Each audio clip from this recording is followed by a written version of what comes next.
Assalamualaikum warahmatullahi wabarakatuh. Bismillahirrahmanirrahim. Alhamdulillahi rabbil alamin. Wassalatu wassalamu ala ashrafil anbiya'i wal mursalin wa ala alihi wa sahbihi ajma'in. Sidang penonton yang dihormati sekalian, jumpa lagi kita pada minggu ini dalam siri dialog orang muda. Mengikut penerbit kita Dr. Basri, ada orang kritik.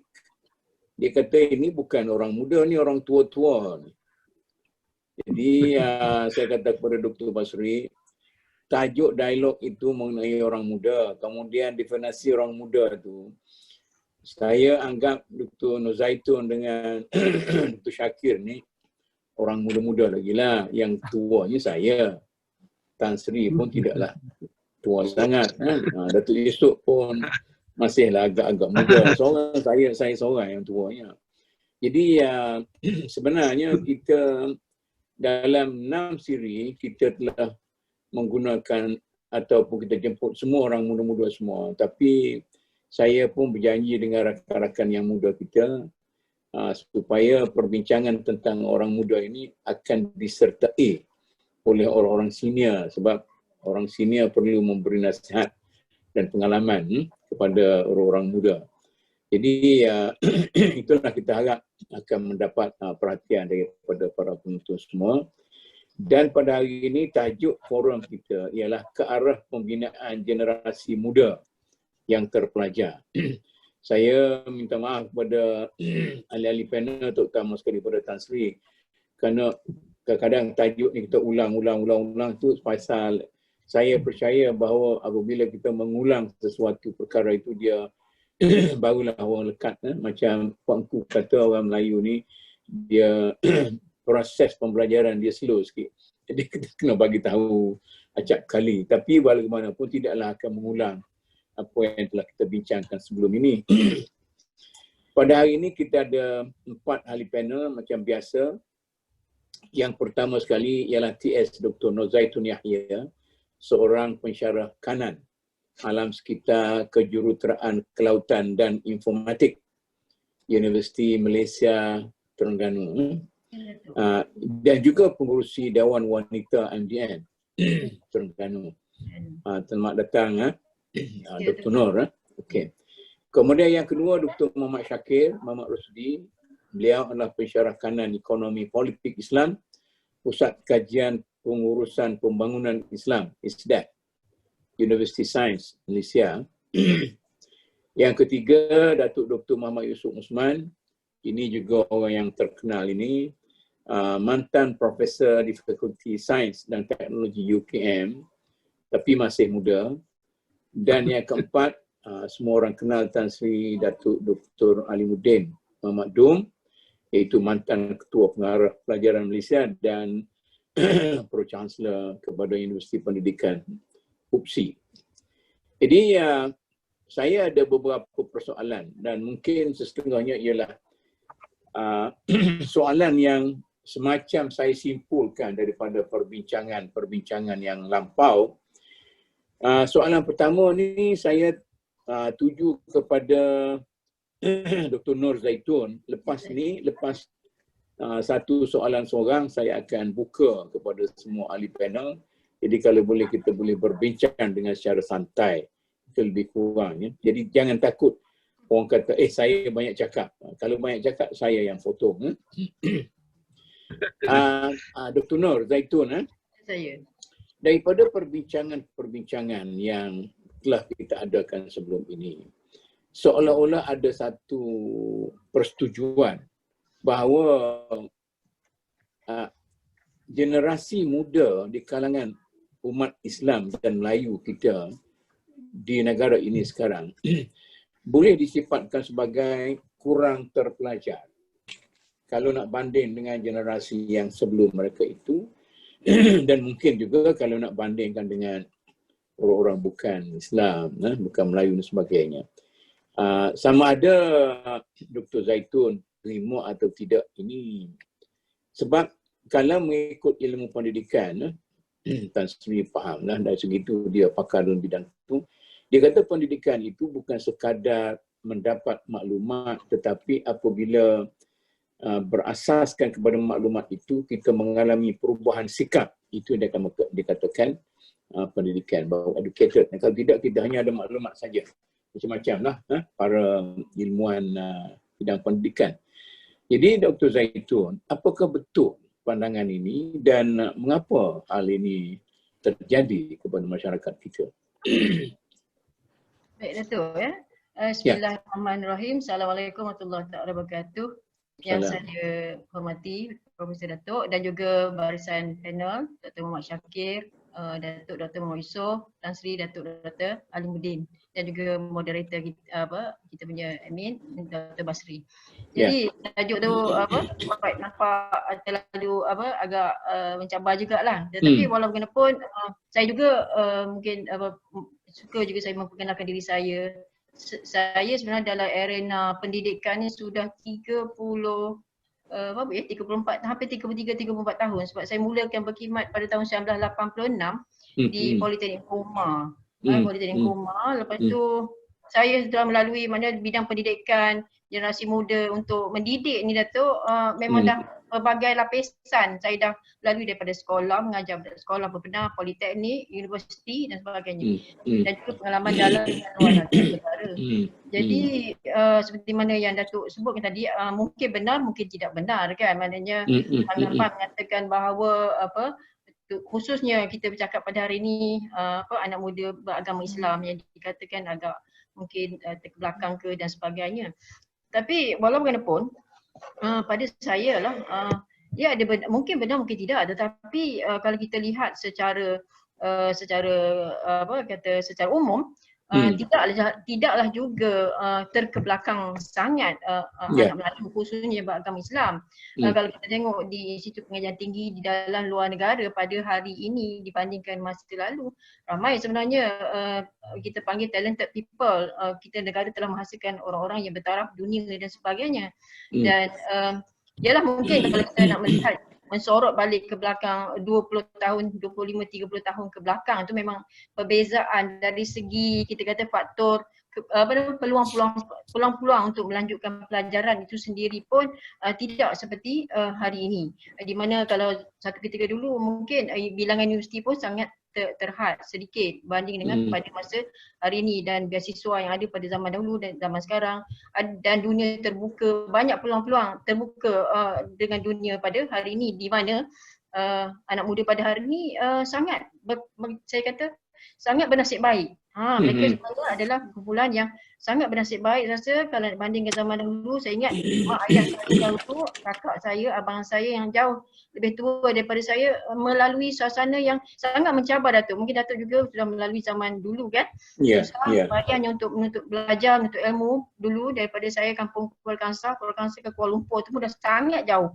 Sangat jauh untuk pergi, tak ada bas, tak ada bas ekspres macam sekarang. Cabarannya sangat begitu mencabar. Tetapi pada masa ini memang ujian-ujian ataupun cabaran-cabaran seperti itu tidak lagi dihadapi pada pelajar pada masa pemuda pada masa ini. Tapi seperti Datuk ada sentuh tadi tentang atau tajuk kita katanya generasi terpelajar tu, yang saya mungkin nak angkat sikit kan. Jadi kita memang sebenarnya budaya ilmu seperti mana yang Rasulullah SAW sendiri telah diutuskan oleh Allah SWT adalah untuk ikra, untuk kita menjadi orang yang berilmu, orang yang membaca, orang yang bukan hanya macam Datuk sebut hanya mendapat informasi, sekadar maklumat-maklumat sekadar di situ, tetapi hendaklah disertakan dengan amal, disertakan dengan tindakan, dan tindakan itu pula biasanya patutnya orang yang berilmu akan melahirkan amal yang baik macam iman menghasilkan amal yang soleh. Jadi bertepatan dengan kata hadis Nabi SAW dengan mengatakan bahawa ingatlah 5 sebelum 5. Maknanya sebelum kita macam kita sudah berumur ni kan dah berbeza zaman kita dahulu. Jadi semua hadis yang biasa kita selalu dengar, dia selalu ingatlah 5 perkara sebelum 5, antaranya masa mudamu sebelum tua. Masa muda sebelum tua. Kalau masa muda ni seperti mana kita lihat muda anak kita, saya pun ada masih lagi ada anak-anak yang muda lagi, melihatkan mereka bagaimana keupayaan si fizikal mereka pada masa memang umur, kalau kita tengok definisi umur pula, mungkin dalam antara 18 ke 20 tahun hingga definisi belia tu varies lah, ada yang kata hingga 35, ada yang kata 40. The later kalau kerajaan Malaysia menurunkan hingga ke 30 tahun. Jadi umur itu memang umur yang memang sangat fizikal, sangat kuat, sangat bermotivasi, sangat ingin meneroka, meneroka dan sebagainya. Jadi maknanya bagaimanakah hendak itu corak kan, atau macam mana kita nak acukan fizikal yang sihat, yang kuat tadi, kemudian dia punya mental, upaya mental juga mampu untuk bukan kalau belajar tu Datuk, dia boleh menghafal, mengingat banyak perkara. Kalau hafal Quran, hafal banyak. Kalau fakta pun dia boleh menghafal fakta-fakta dan boleh digest fakta. Dan yalah, banyak kita dengar juga kejayaan student Malaysia, pelajar Malaysia di luar negara, dalam negara yang dapat PhD bagi contoh sebelum 30 tahun lagi Datuk. Mereka ni saya banyak universiti tempatan dan di luar negeri rakyat Malaysia memperoleh PhD pada usia yang muda. Jadi bukan satu yang mudah, tambah lagi kalau ini Dr. Zaitun, apa yang saya tekankan tadi, mana degree tidak boleh jadi pengukuran. Ya tu. Kemudian banyak maklumat tak boleh jadi pengukuran. Yang menjadi pengukurannya apakah dia mempunyai satu sikap sebagai orang yang berilmu. Misalnya kalau kata orang Arab zaman dulu, dia kata ilmu tanpa amal samalah seperti pokok tanpa buah ataupun awan tanpa hujan. Maknanya dia tidak bertindak sebagai seorang ilmuwan, tidak bersikap, dan bahan baca pun tidaklah kata macam mana respon Dr. Zaitun? Jadi memanglah maknanya ilmu tanpa amal, memang itulah core kepada perbincangan. Maknanya kita sebagai balik kepada kita, peranan kita sebagai khalifah Allah SWT di atas muka bumi. Berbalik kepada keputusan Rasulullah SAW untuk kita hidup kita berorientasikan ilmu, iqra', belajar dan juga amal. Jadi bertolak daripada situ, lingkaran itulah sebenarnya kehidupan kita yang dia pergi ke mana pun, sama ada kalau ilmu tu sama ada saya sangat terbuka dalam ilmu ni. Bukan hanya ilmu tu mesti menara gading yang ilmu ilmiah, tetapi ilmu juga mesti lihat untuk praktikal. Contoh pada hari ini kerajaan memperkenalkan TVET. TVET TVET pun kemahiran-kemahiran yang diperlukan untuk menyempurnakan kita sebagai khalifah Allah SWT di atas muka bumi. Jadi sangat luas tu. Okey, terima kasih Doktor. Saya nak tanya ini soalan pertama ni pada Dr. Shakir. Berasaskan kepada dasar-dasar yang ada. Kita ada perlembagaan, kita ada macam-macam lagi lah, macam dasar-dasar pelajaran. Dalam sesi yang sebelum ini saya dah dengar pendapat daripada Tan Sri. Tan Sri kata kita ada dasar penyata razak, penyata ramal, penyata apa. Saya nak tanya Dr. Shakir, pendapat Dr. Shakir, sejauh mana orang Melayu Islam kita mempunyai faedah, nak kata secara maksimum lah, sejauh mana kita dapat faedah daripada segala dasar dan kemudahan ini, ataupun kita tidak mendapat banyak faedah berbanding dengan orang-orang bukan Melayu, bukan Islam, yang dapat survive betul-betul walaupun tidak dijamin oleh perlembagaan, tidak diberi hak istimewa dan sebagainya. Jadi terutama sekali dalam bidang pelajaran. Baik, bismillahirrahmanirrahim. Assalamualaikum warahmatullahi wabarakatuh. Terima kasih kepada pengerusi Datuk Dr. Mahmud Budi, kepada ahli panel Dr. Nur Zaitun, Datuk Dr. Mak Yusof dan juga Tan Sri Alimuddin. Terima kasih juga kepada Dr. Basri yang menguruskan perbincangan kita pada petang ini. Pandangan berkaitan dengan kesan daripada segala penyata-penyata dan juga segala perlembagaan dan juga polisi-polisi pendidikan yang telah pun dilakukan oleh pihak kerajaan, apakah yang berkesan kepada orang-orang Melayu. Sebenarnya saya boleh bangkitkan tentang perkara yang disebut berkaitan dengan pencaturan kepada pergerakan bangsa dan juga pengawalan keseimbangan kepada pemilikan yang berlaku dalam setiap bangsa tersebut. Jadi kalau kita melihat kepada pembahagian dari kelompok-kelompok kaum itu, kita boleh melihat kepada perkauman yang disebut sebagai dari sudut harta itu adalah dimiliki oleh orang-orang Cina, kemudian India, kemudian Melayu, dan ini pembahagian ini sebenarnya bukan sengaja direka-reka ataupun dibentuk-bentuk, tapi sebenarnya ada asas, iaitu kita dalam Malaysia ini sebenarnya kita memiliki rakyat keseluruhannya 32.7 juta. Daripada keseluruhan daripada rakyat tersebut 68.9% adalah bumi putera. Dan daripada 68.9% tersebut, 58.7% adalah orang-orang Melayu. Dan selebihnya 4.13% adalah selain daripada orang-orang Melayu. Jadi apa yang Datuk cuba bangkitkan ini memang satu bentuk, satu soalan yang bagi saya signifikan pada waktu sekarang. Apabila kita boleh melihat pergerakan pendidikan kepada anak bangsa kita, kalau kita rujuk kepada kemasukan para pelajar ke universiti, daripada sebenarnya setiap tahun meningkat dan dari kuota yang ada kepada bumi putera tersebut, kita boleh lihat dalam 100,000 orang yang masuk dalam universiti, dan daripada IPTA kita boleh menyaksikan 58,000 orang yang masuk ke IPTA. Tapi Datuk, kita boleh melihat bahawa kemasukan para pelajar ini sebenarnya ia juga bertitik tolak dan kesan daripada segala polisi-polisi pendidikan yang telah pun dilakukan oleh pihak kerajaan. Kalaupun kita mengatakan bahawa kemungkinan ada sesuatu yang patut dikritik, sebagai contohnya ada juga para cikgu-cikgu di bidang pendidikan di sekolah-sekolah. Mereka ni mengkritik bahawa sistem pendidikan kita ni masih tidak menumpukan sepenuhnya kepada pelajar.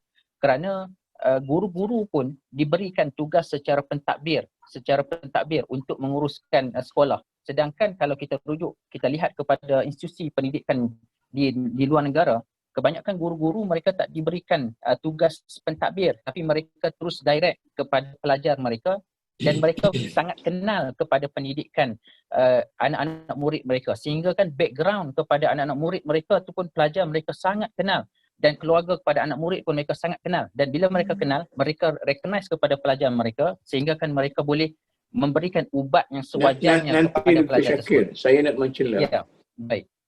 Saya nak pindah apa yang Pak Engku kata.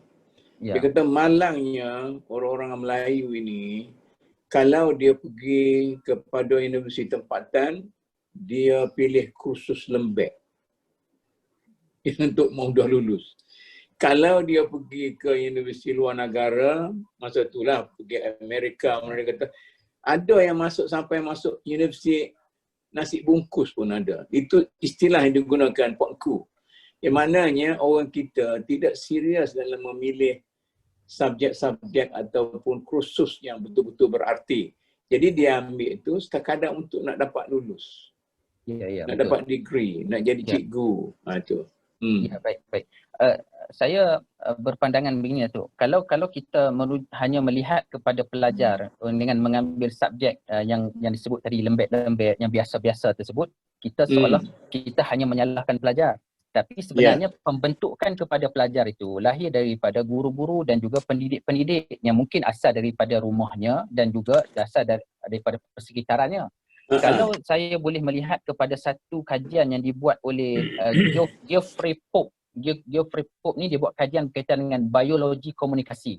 Dalam kajian tersebut, beliau mengatakan bahawa seseorang tersebut pengaruh pendidikannya bukan hanya berasaskan kepada sosiologi dan antropologi, tetapi berasaskan juga kepada pemakanan, gaya hidup mereka, perkembangan struktur tubuh mereka, kematangan seksualiti mereka dan perubahan tingkah laku mereka. Jadi keadaan-keadaan ini sebenarnya membentuk peribadi seorang pelajar. Kelemahan yang berlaku ini sebenarnya ia berasaskan kepada siapa yang mengajar, siapa yang mendidik dan siapa yang membentuknya. Sama ada guru ataupun rakan-rakan yang di luar. Kadang-kadang guru mengajar cara yang dah cantik pembentukan, tapi bila dia keluar, kawan-kawan pula yang mencorakkannya. Sebab kita melihat bahawa anak muda ni mereka lebih berasa gembira ataupun berasa selesa dengan seseorang yang mereka percaya, dan mereka rasa boleh menguatkan mereka, boleh memberikan kekuatan kepada mereka. Sebab itu kalau guru-guru tak mampu memberi motivasi yang baik,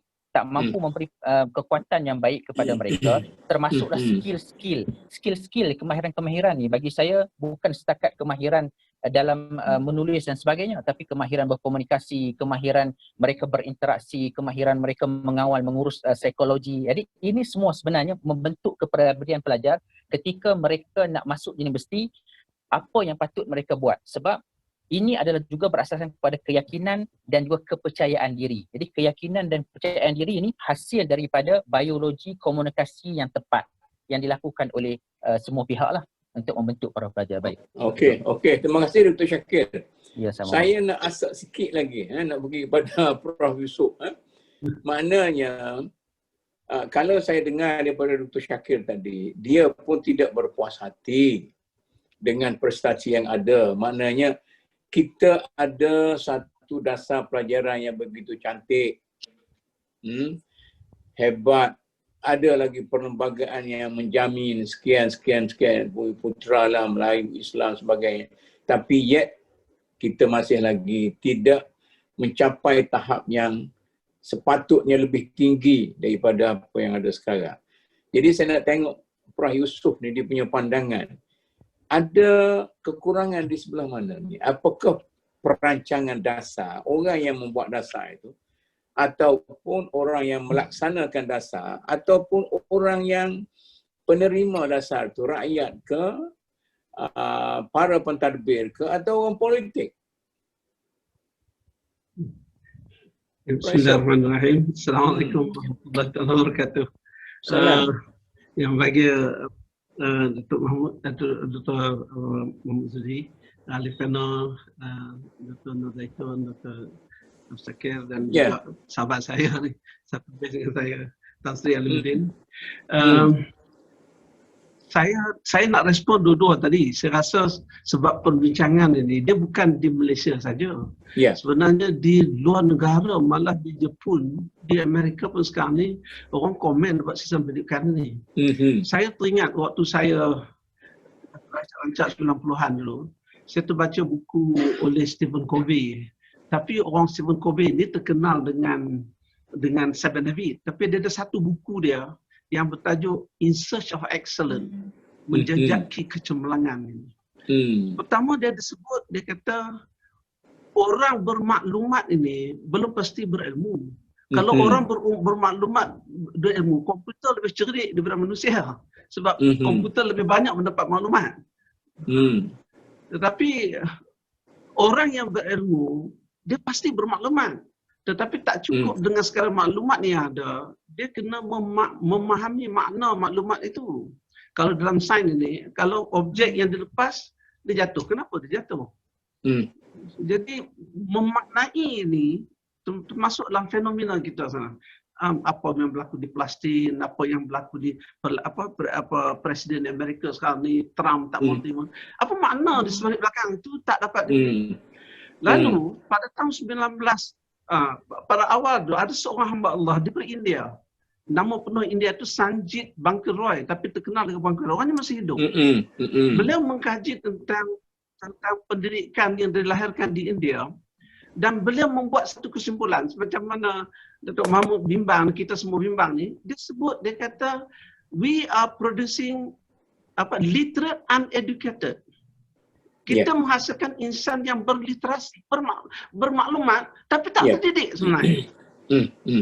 Dan akhirnya hamba Allah Banker Roy ini, dia membina sebuah universiti, college, yang diberi nama Barefoot College, college kaki ayam. Sebabnya dia kata, orang di kampung yang tak pernah masuk universiti, tetapi kalau diberi satu-satu tugas, cukup amanah. Menghormati autoriti, menghormati orang tua, menghormati dan pemimpin masyarakat. Tetapi dia tak kerti bercakap pun. Kalau disuruh tanam padi, hasil padinya tak perlu ikut buku. Cantik hasilnya. Jadi akhirnya dia membina sebuah universiti yang disebut sebagai Barefoot University, Barefoot College, yang dia kata orang ini, yang disebut tadi kita dah siap semua apa semua, tapi dia tak menjadi. Tapi orang ini dia tak ada kesempatan untuk masuk universiti proper, universiti yang rasmi ini, sebab familinya tidak ada wang, tak ada apa sama. Tetapi sebagai manusia dia mempunyai potensi yang tinggi. Kita dalam Islam kita kata dia khalifah, Walaupun dia tak boleh membaca, tetapi sebenarnya dia boleh berfikir. Tapi kegagalan kita hari ini ialah kita hanya memikirkan nak melahirkan insan yang berliterasi, tetapi tak pernah terdidik. Ini disebut. Dan akhir sekali ini, hari ini banyak orang sebut tentang Harry Lewis yang membicarakan tentang excellent without a soul.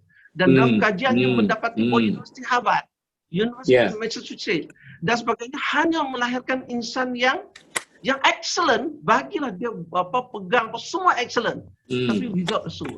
Dia tak ada rasa keinsanan, kemanusiaan sebagainya, sebab bila saya study balik di belakang ni ialah kerana sifat sekularnya itu yang memisahkan daripada agama dan sebagainya.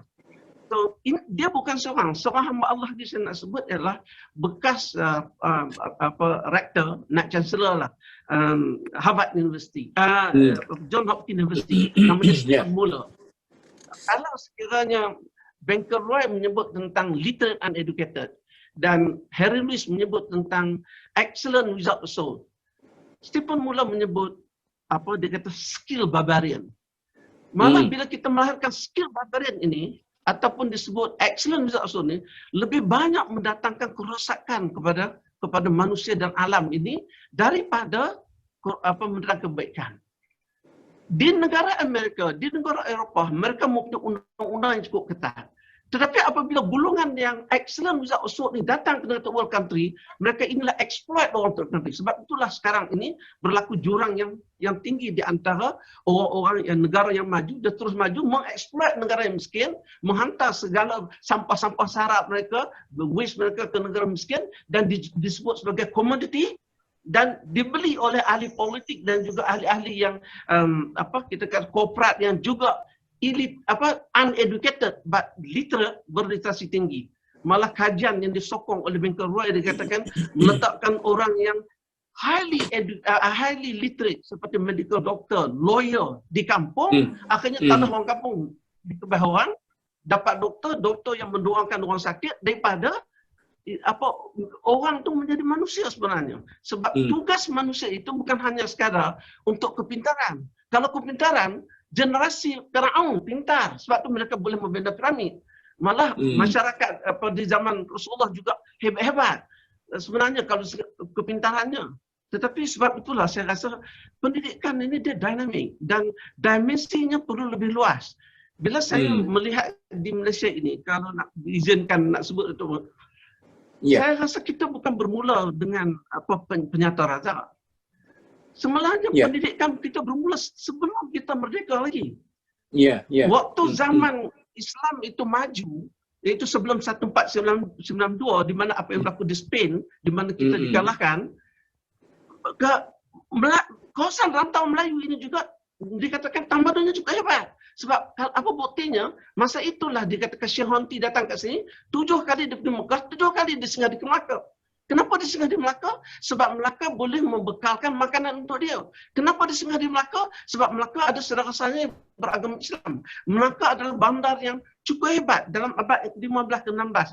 Dia sebelum apabila negara jatuhnya Islam di Andalusia disebabkan Sultan Makpatih pergi kerajaan Byzantium jatuh pada 1453. Kemudian mereka keluar mereka berdendam dengan Islam. Adalah satu demi satu negara Islam ini kita lihat dapat dijajah dan ulama-ulama kita cukup hebat negara ini untuk menyelamatkan akidah umat ini yang telah pun diinternasionalkan. Mereka membina sekolah pondok. Okey, Prof. Sebab kita sekolah stop kat itu. Ya. Boleh ni? Okey, dah sampai satu kesimpulan itu. Saya nak balik pada Tan Sri, nak tanya satu soal yang sensitif. Sama ada Tan Sri nak jawab tak jawab pun tak apalah. Ada cara Tan Sri nak jawab dah. Saya kata macam ni lah Tan Sri, saya nak tuduh kelemahan ini banyak berlaku di kalangan orang politik. Kerana orang politik ni dia banyak berpolitik dan dia kurang begitu faham dari segi profesional. Tetapi bukan orang politik saja. Pegawai-pegawai kita yang sepatut memberi nasihat kepada orang politik pun tidak memainkan peranan.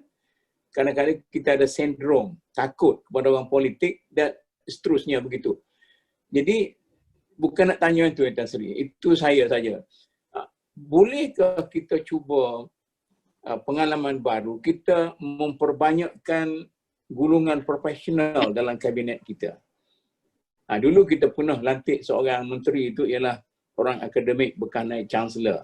Apa pandangan Tan Sri kalau saya cadangkan macam itu? Baik, terima kasih Prof. Datuk Dr. Mahmud dan juga rakan-rakan panel sekalian ya. Ya. Nampaknya tajuk kita hari ini agak berat ya. Ya, betul, bila kita berbincang pasal pendidikan ni memang banyak perkara yang boleh dibincangkan ya. Kalau saya boleh melihat kembali tentang apa yang dikatakan oleh Datuk tadi ya, tentang politik ya dalam pendidikan.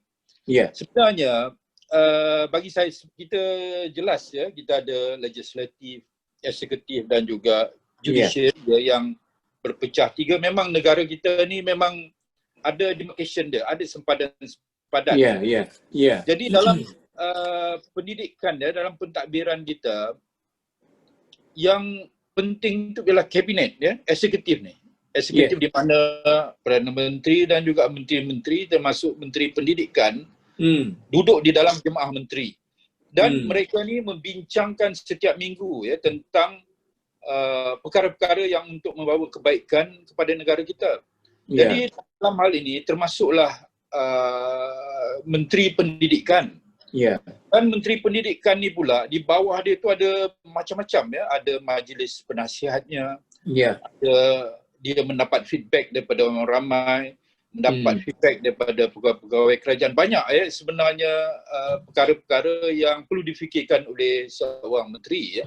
Jadi bagi saya sebenarnya kalau kita kata untuk jadi menteri itu kena mesti orang yang datang daripada korporat atau profesional, tak semestinya ya.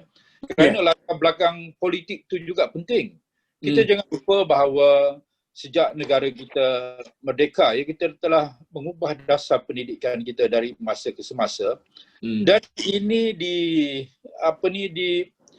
dilakukan oleh orang politik. Kalau bukan orang politik, susah dia nak ini ya. Kalau dia katakan profesional, seorang katakan seorang doktor, dia tak ada pengalaman politik, dia cuma memikirkan mungkin dollar and cent saja.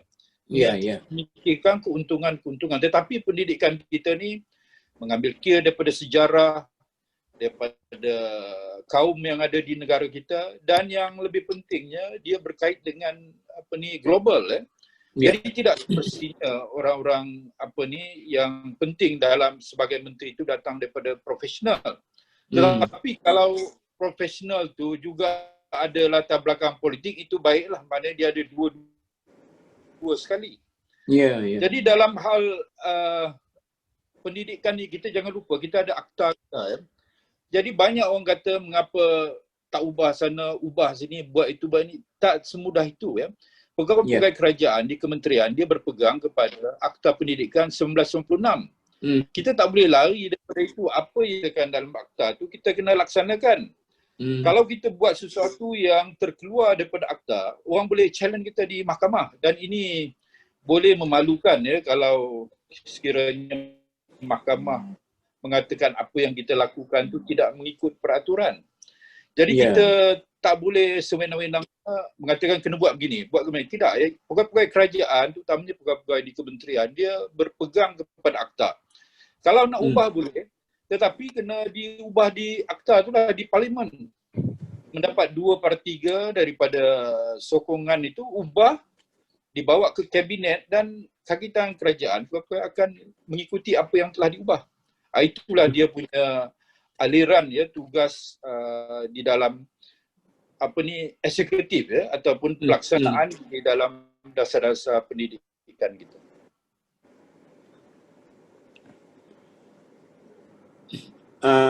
Tan Sri.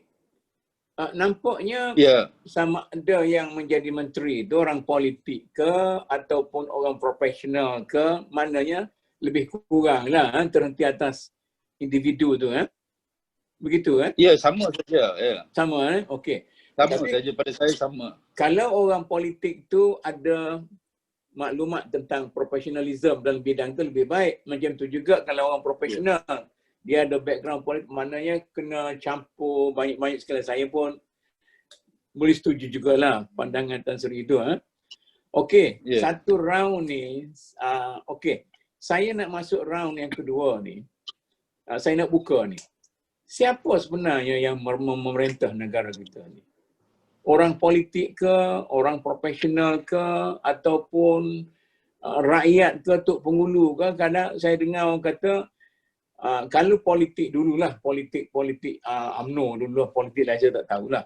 Dia kata kalau kita nak jadi pemimpin UMNO, seorang profesor, dia boleh kalah kepada seorang kani di sekolah. Itu politik dia jadi tunggang balik apa semua sekali itu. Saya nak tanya, macam mana ni cuba kita nak ubah supaya orang, kita katakan kalau politik tu penting dan orang politik perlu diberi lagi peranan, maka kita pun nak orang politik tu bukan sembarangan orang politik yang faham tentang kabinet, tentang portfolio yang diberi kepada dia tu. Siapa ni nak mula ni?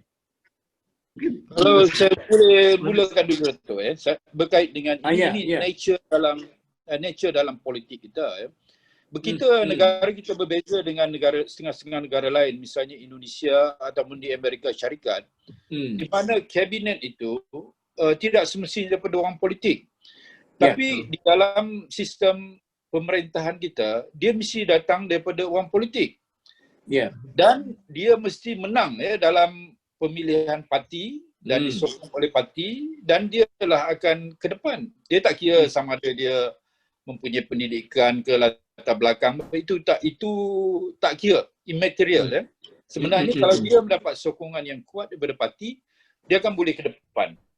Dia boleh jadi pemimpin dan seterusnya jadi menteri. Itu nature keadaan politik di negara kita, berbeza dengan negara-negara yang dia tak kisah itu, dia ambil bergantung pada presiden itu sendiri untuk memilih siapa nak duduk dalam kabinet dia. Itu seperti lalu kita tu. Okey, terima kasih Tan Sri. Prof Yusof nak kata apa tadi? Saya pandang bukan menteri itu sangat, tapi isunya ialah pendidikan kita ini dipolitikkan. Di Malaysia ini pendidikan itu dipolitikkan. Sebab itu kadang-kadang bila ubah menteri, ubah sistem. Dulu kita bukan main lagi sebelum UKM dibuat. Tahun, saya pun dah berumur lah. Bukan main berjuang nak cari pendidikan bahasa Melayu saya ke universiti. Dan bila kita dah hasilkan universiti yang cukup baik, yang pelajar-pelajarnya walaupun belajar di UKM dengan bahasa Melayu, tapi kena buku dan lecture. Saya masih ingat Prof. Tahun 65 kita bersumpah di College Islam Kelang ni kan, dengan darah kita akan mempertahankan rasa kebangsaan, nak kepada universiti kebangsaan tu. Betul. Yang mana? Tetapi bila kita dah hasilkan apa semua, lepas kita ubah. Universiti pun dah mula nak start produce buku, sebab kita buat atas tuntutan politik. Tambah-tambah di Malaysia kita, politik kita ini bukan politik macam antarabangsa yang lain. Diwarnai oleh ras, bangsa. Dan diwarnai oleh agama. Dan agama juga di politik. Sebab itu bukan hanya orang Islam, di negara orang yang bukan Islam pun. Sekarang ini kita pelik. Dalam sebuah negara, ada 2-3 sistem. Orang yang sistem vernacular tu, yang tak pernah mengaji langsung sekolah kebangsaan tu, walaupun dia ikut sukatan pelajaran, syllabus, tetapi dia punya semangat, dia punya itu dah dibawa oleh sistem pendidikan dia. Dan saya pernah jumpa pelajar di UKM ini, yang dia kata dia tak pernah belajar dengan budak Melayu, tiba-tiba entah macam mana saya tak tahulah, ni cerita personal. Dia kata bila dia jumpa saya, dia kata ni lain daripada apa yang digambarkan. Ini pelajar semenjak dekat sini. Apa yang digambarkan oleh masyarakat dia kepada sampai begitu sekali. Sedangkan kita ni pensyarahnya. Dan kita tak pernah membezakan siapa-siapa pun. Tambah-tambah kami desain. Hampir dulu satu ketika itu 60% non-Malay. Sebab fakulti Islam tu 1% Malay kan. Saya pula di Malaysia pelajar. Jadi saya rasa di Malaysia ini kita bukan selesaikan yang tadi pun mungkinlah memang nak kena orang memimpin ni kena berilmu. Tetapi walaupun dia berijazah tinggi, tetapi kalau sekali pendidikan itu dipolitikkan, ada ni got problem. Kita ada 2-3 perkara. Pertama, pendidikan. Yang keduanya, bahasa. Yang ketiganya, jati diri kita ini. Orang bersebut tentang hak Melayu. Dia bila disebut dalam bahasa Melayu sebagai ketuanan Melayu, saya boleh memahami ketuanan Melayu. Tapi bila disebut sebagai Malay Supremacy, sebagaimana di Amerika, itu lain. Terjemahan dalam bahasa Inggerisnya, ketuanan Melayu itu bukan Malay Supremacy. Maknanya orang Melayu ni lahir kat sini. Dia ada budaya kat sini. Dia ada culture kat sini. Dia ada agama di sini. Jadi dia nak preserve. Dan permintaan untuk mengadakan satu sistem pendidikan dia, sebelum datang merdeka lagi, mereka dia dah belajar sampai ke Mekah, sampai ke Azhar, sampai ke India. Itu sistem pendidikan dulu. Bila dia dah merdeka, dia mengharapkan dia dapat diteruskan dengan cara yang lebih baik. Tapi tiba-tiba bila ada akhbar menterjemahkan ketuanan Melayu itu sebagai Malay Supremacy, memang kita tak setuju, saya pun tak setuju. Apa hebatnya orang Melayu ini? Melayu itu apa bangsa, apa kita, apa manusia ini bukan dihebatnya kerana bangsa itu. Hebatnya adalah kerana pemikiran, kerana sumbangan, kerana kamu hebatnya dia ada di muka bumi ini sebagai khalifah Allah lah kalau sebut. Dia kehadirannya itu boleh memberi manfaat kepada yang lain. Jadi selagi pendidikan kita ini masih di bawah kongkongan politik dan dipolitikan dan tidak ada orang politik boleh menyelesaikan. Minta maaflah, datanglah profesor macam mana pun, saya rasa Engku Aziz pun dah cakap banyak kali juga. Disebut sajalah. Dan orang Mahasin Ahmad Ibrahim dulu pun menyebut tentang apa isu. Jadi begitu saja. Dia takkan selesai. Sebab satu lagi, kita punya boundary ini. Kalau di barat tu, kalau dia lantik sebagai ketua pengarah pendidikan, dia diberi kebebasan kepada dia untuk dia selagi berada dalam paradigma itu. Sebab tu kita melihat pengalaman saya hanya pergi sebentar di Finland dan Sweden. Dia kata pendidikan mereka ini di antara bandar dengan orang kampung berbeza. Dibenarkan. Bagaimana pengetua itu memahami bahawa dia pelajar duduk di village, di kampung, bukan di metropolitan. Jadi metropolitan untuk pelajar ini didedahkan dengan kehidupan metropolitan. Di samping diajar akademik sebagaimana. Pendudukan kampung diajar sebagai nilai-nilai kampung. Di samping tidak mengabaikan dia punya akademiknya tadi. Ini kita lupa. Kita sambungkan semua orang.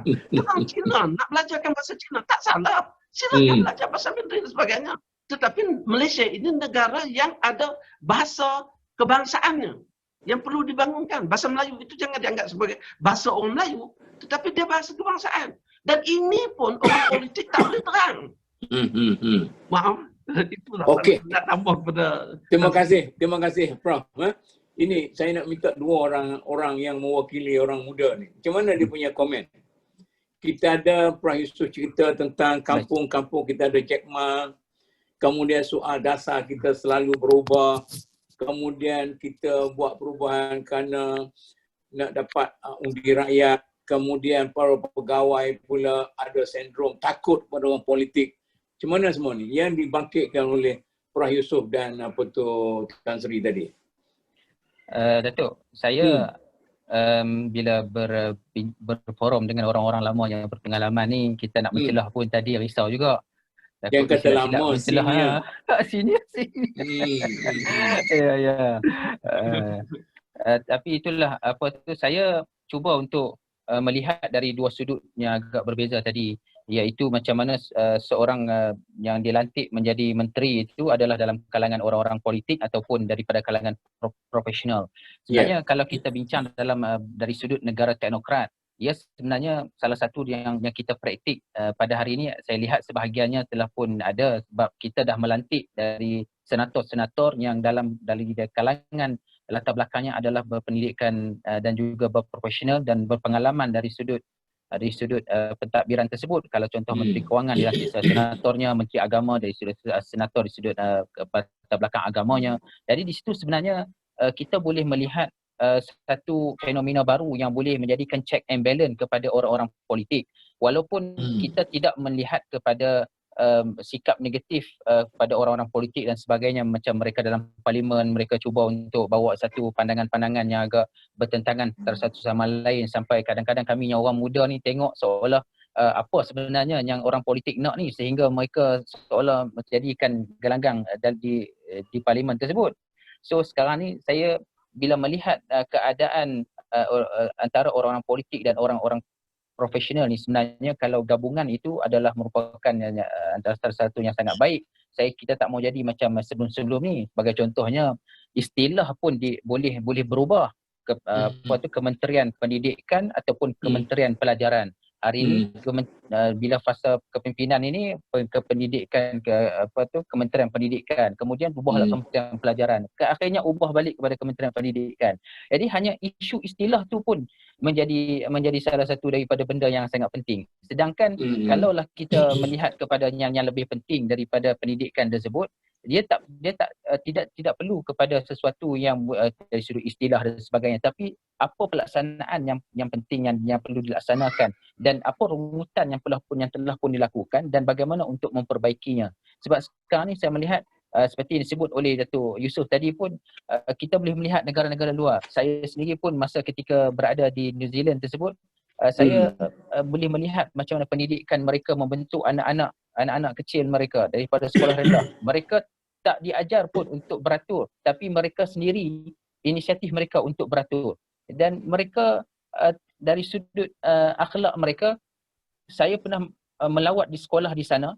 Bila saya masuk, saya ingat sekolah tu tutup, tapi rupanya bukan tutup. Pelajar je senyap sunyi dan hanya mendengar guru-gurunya mengajar. Dan kalau ada perbincangan pun tidak bising seperti mana apa yang berlaku di Malaysia lah.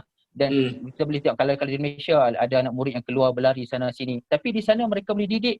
Kalaupun ada perbincangan kecil yang mengganggu pembelajaran, cikgu hanya pandang saja, mereka anak murid tu terus senyap, menyebabkan mereka memberi tumpuan semula. Jadi kita boleh melihat bagaimana mereka mendidik dan kaedah mereka secara ikhlasnya mereka mendidik anak-anak murid mereka, sehingga anak murid mereka boleh patuh dan juga serius dalam pembelajaran mereka. Jadi kita sebenarnya boleh ambil perkara ni. Dan saya ambil pendekatan juga dari sudut politik di negara New Zealand tersebut. Kita boleh lihat kalau bukan pada fasa dan keadaan pada fasa kempen politik, mereka semua tak akan berkempen untuk politik. Mereka memberi patuh taat setia kepada PM mereka dan pentadbiran yang ada. Sama ada pembangkang ataupun kerajaan, semuanya sama-sama membangunkan negara. Bila datang kempen fasa untuk pilihan raya, barulah semua keluar untuk berkempen. Jadi ini merupakan satu bentuk yang patut dilakukan di dalam sebuah negara demokrasi seperti di Malaysia. Baik, Datuk. Okey, terima kasih. Doktor, macam mana? Saya?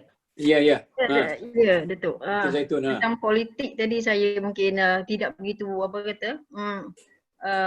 bersama sangat, walaupun saya mengikutilah politik yang sedia ada di Malaysia ni, tapi bagi saya politik tu bukan hanya politik yang kita nampak kepartian.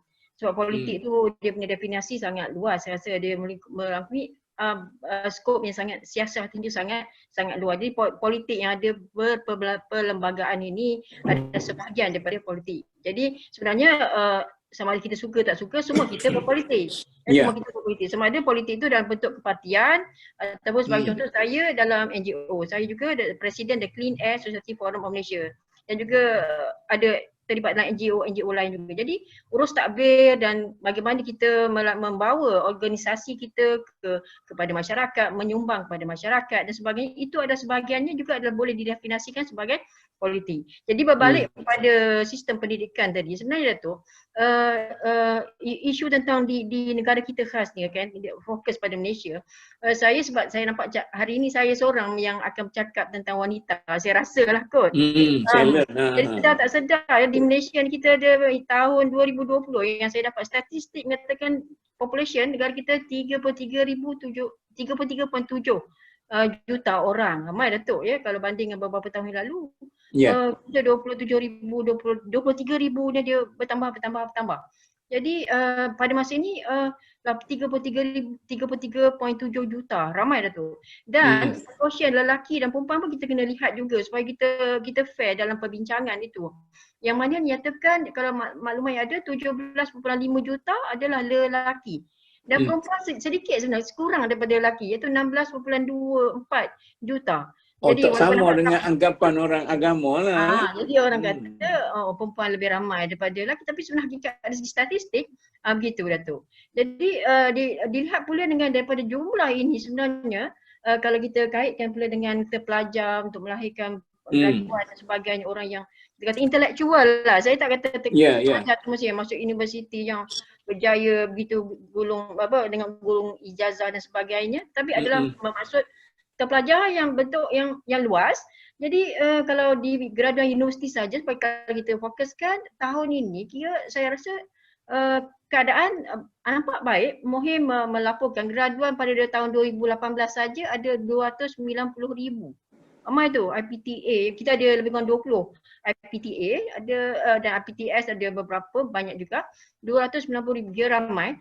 Tapi kajian pengesanan graduan mendapati yang sudah bekerja, yang sedang mendapat pekerjaan tu agak tinggi juga, ya. Berjaya mendapat pekerjaan adalah 50 ataupun 19.8%, 57% belum dapat pekerjaan dia kata.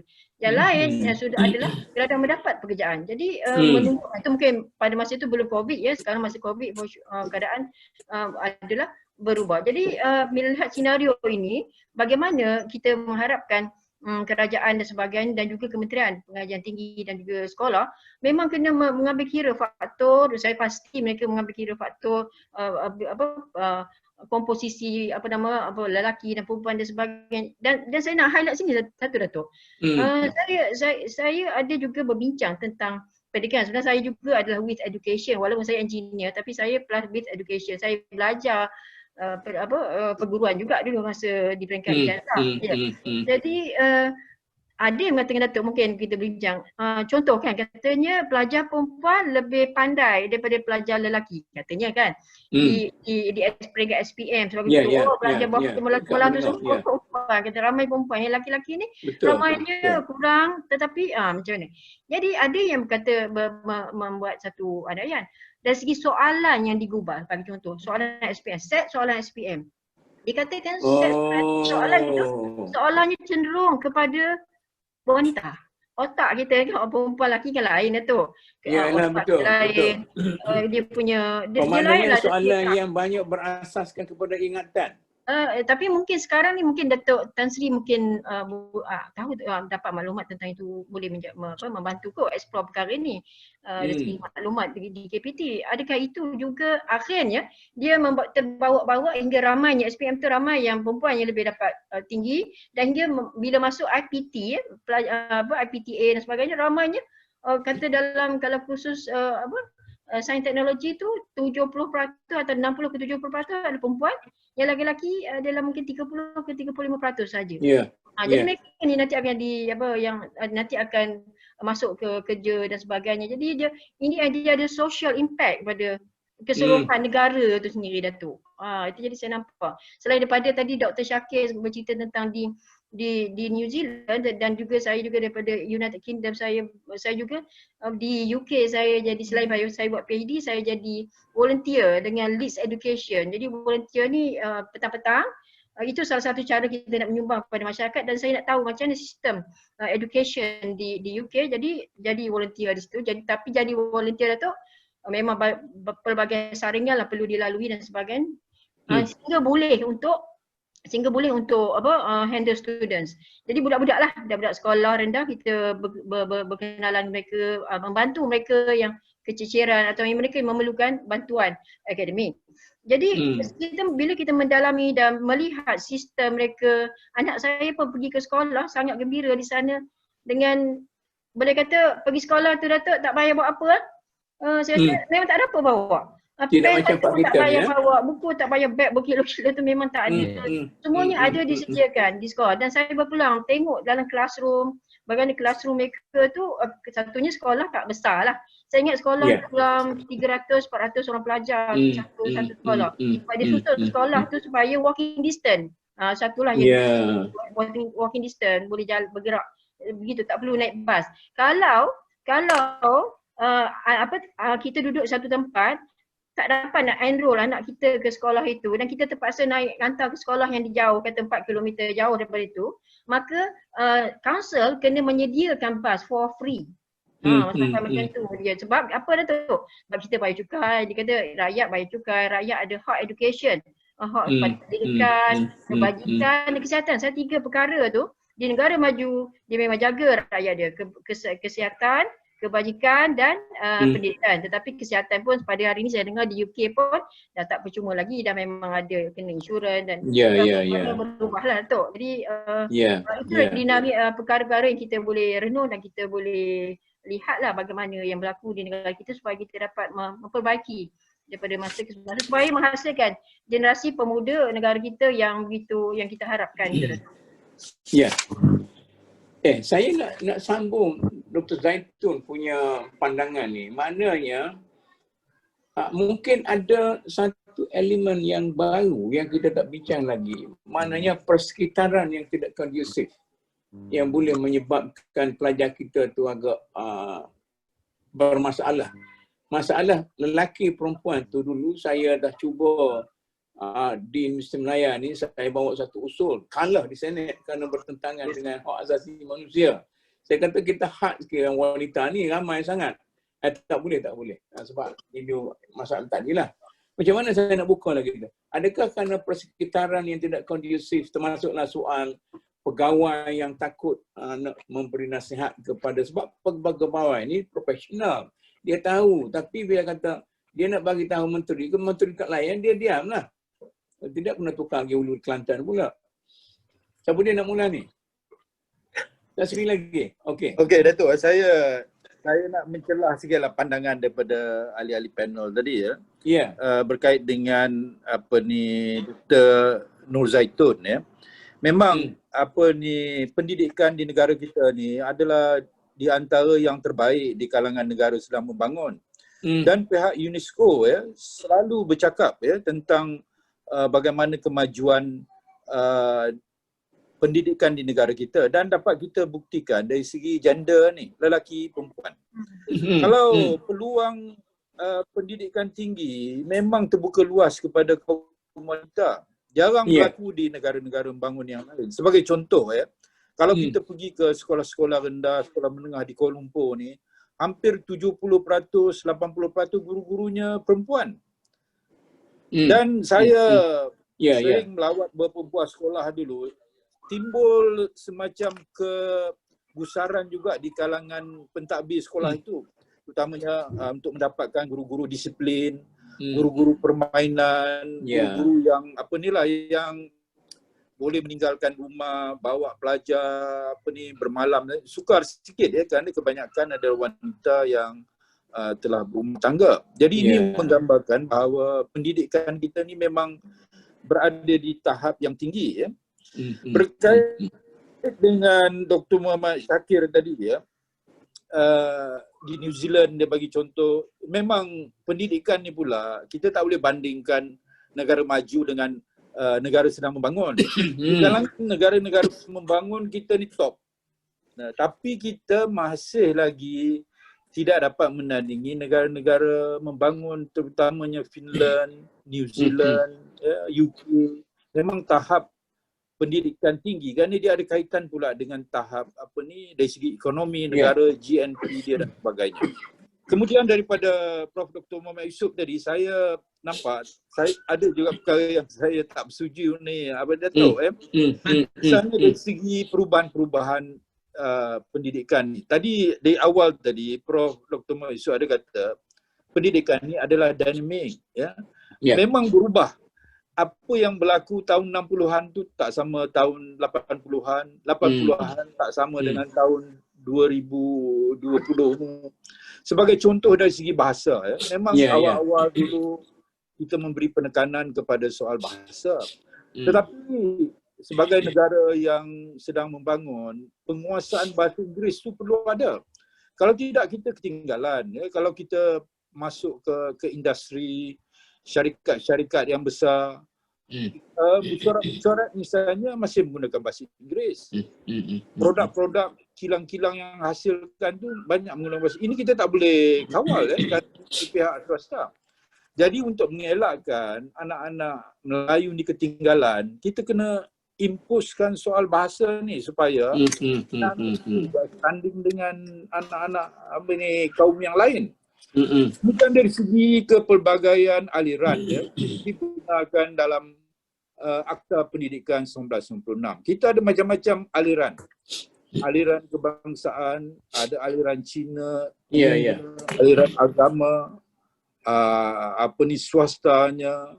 Kemudian kita ada sekolah-sekolah international, sekolah-sekolah yang menggunakan bahasa negara itu, misalnya bahasa Arab, bahasa Taiwan, Mandarin. Ada banyaklah, ada 7-8 jenis bentuk pendidikan di negara kita.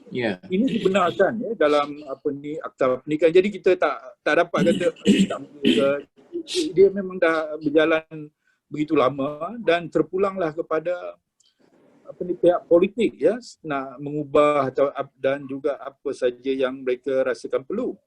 Kemudian satu lagi tentang pendidikan kita juga berbeza dengan negara lain. Kita ni centralized. Kita tahu cikgu-cikgu atau pengetua guru besar dia tak boleh buat sesuatu hati. Kerana segala perancangan itu telah pun dibuat di Putrajaya. Kita ada perkembangan kurikulum, ada kita lembaga peperiksaan, sekolah. Jadi pihak sekolah kena melaksanakan dasar-dasar yang telah ditetapkan oleh kementerian. Berbeza dengan negara-negara yang lain. Singapura tu bila negara besar tu dia ada provinsi dia. Misalnya wilayah A tak sama dengan wilayah B. Walaupun dalam negara yang sama. Jadi ini adalah struktur dalam pengurusan pendidikan di negara kita yang berbeza dengan negara yang lain.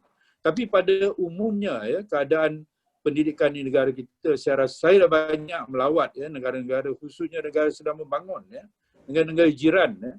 Memang kita rasa kita ni lebih baik daripada negara-negara yang lain. Itulah Datuk pandangan saya mengenai.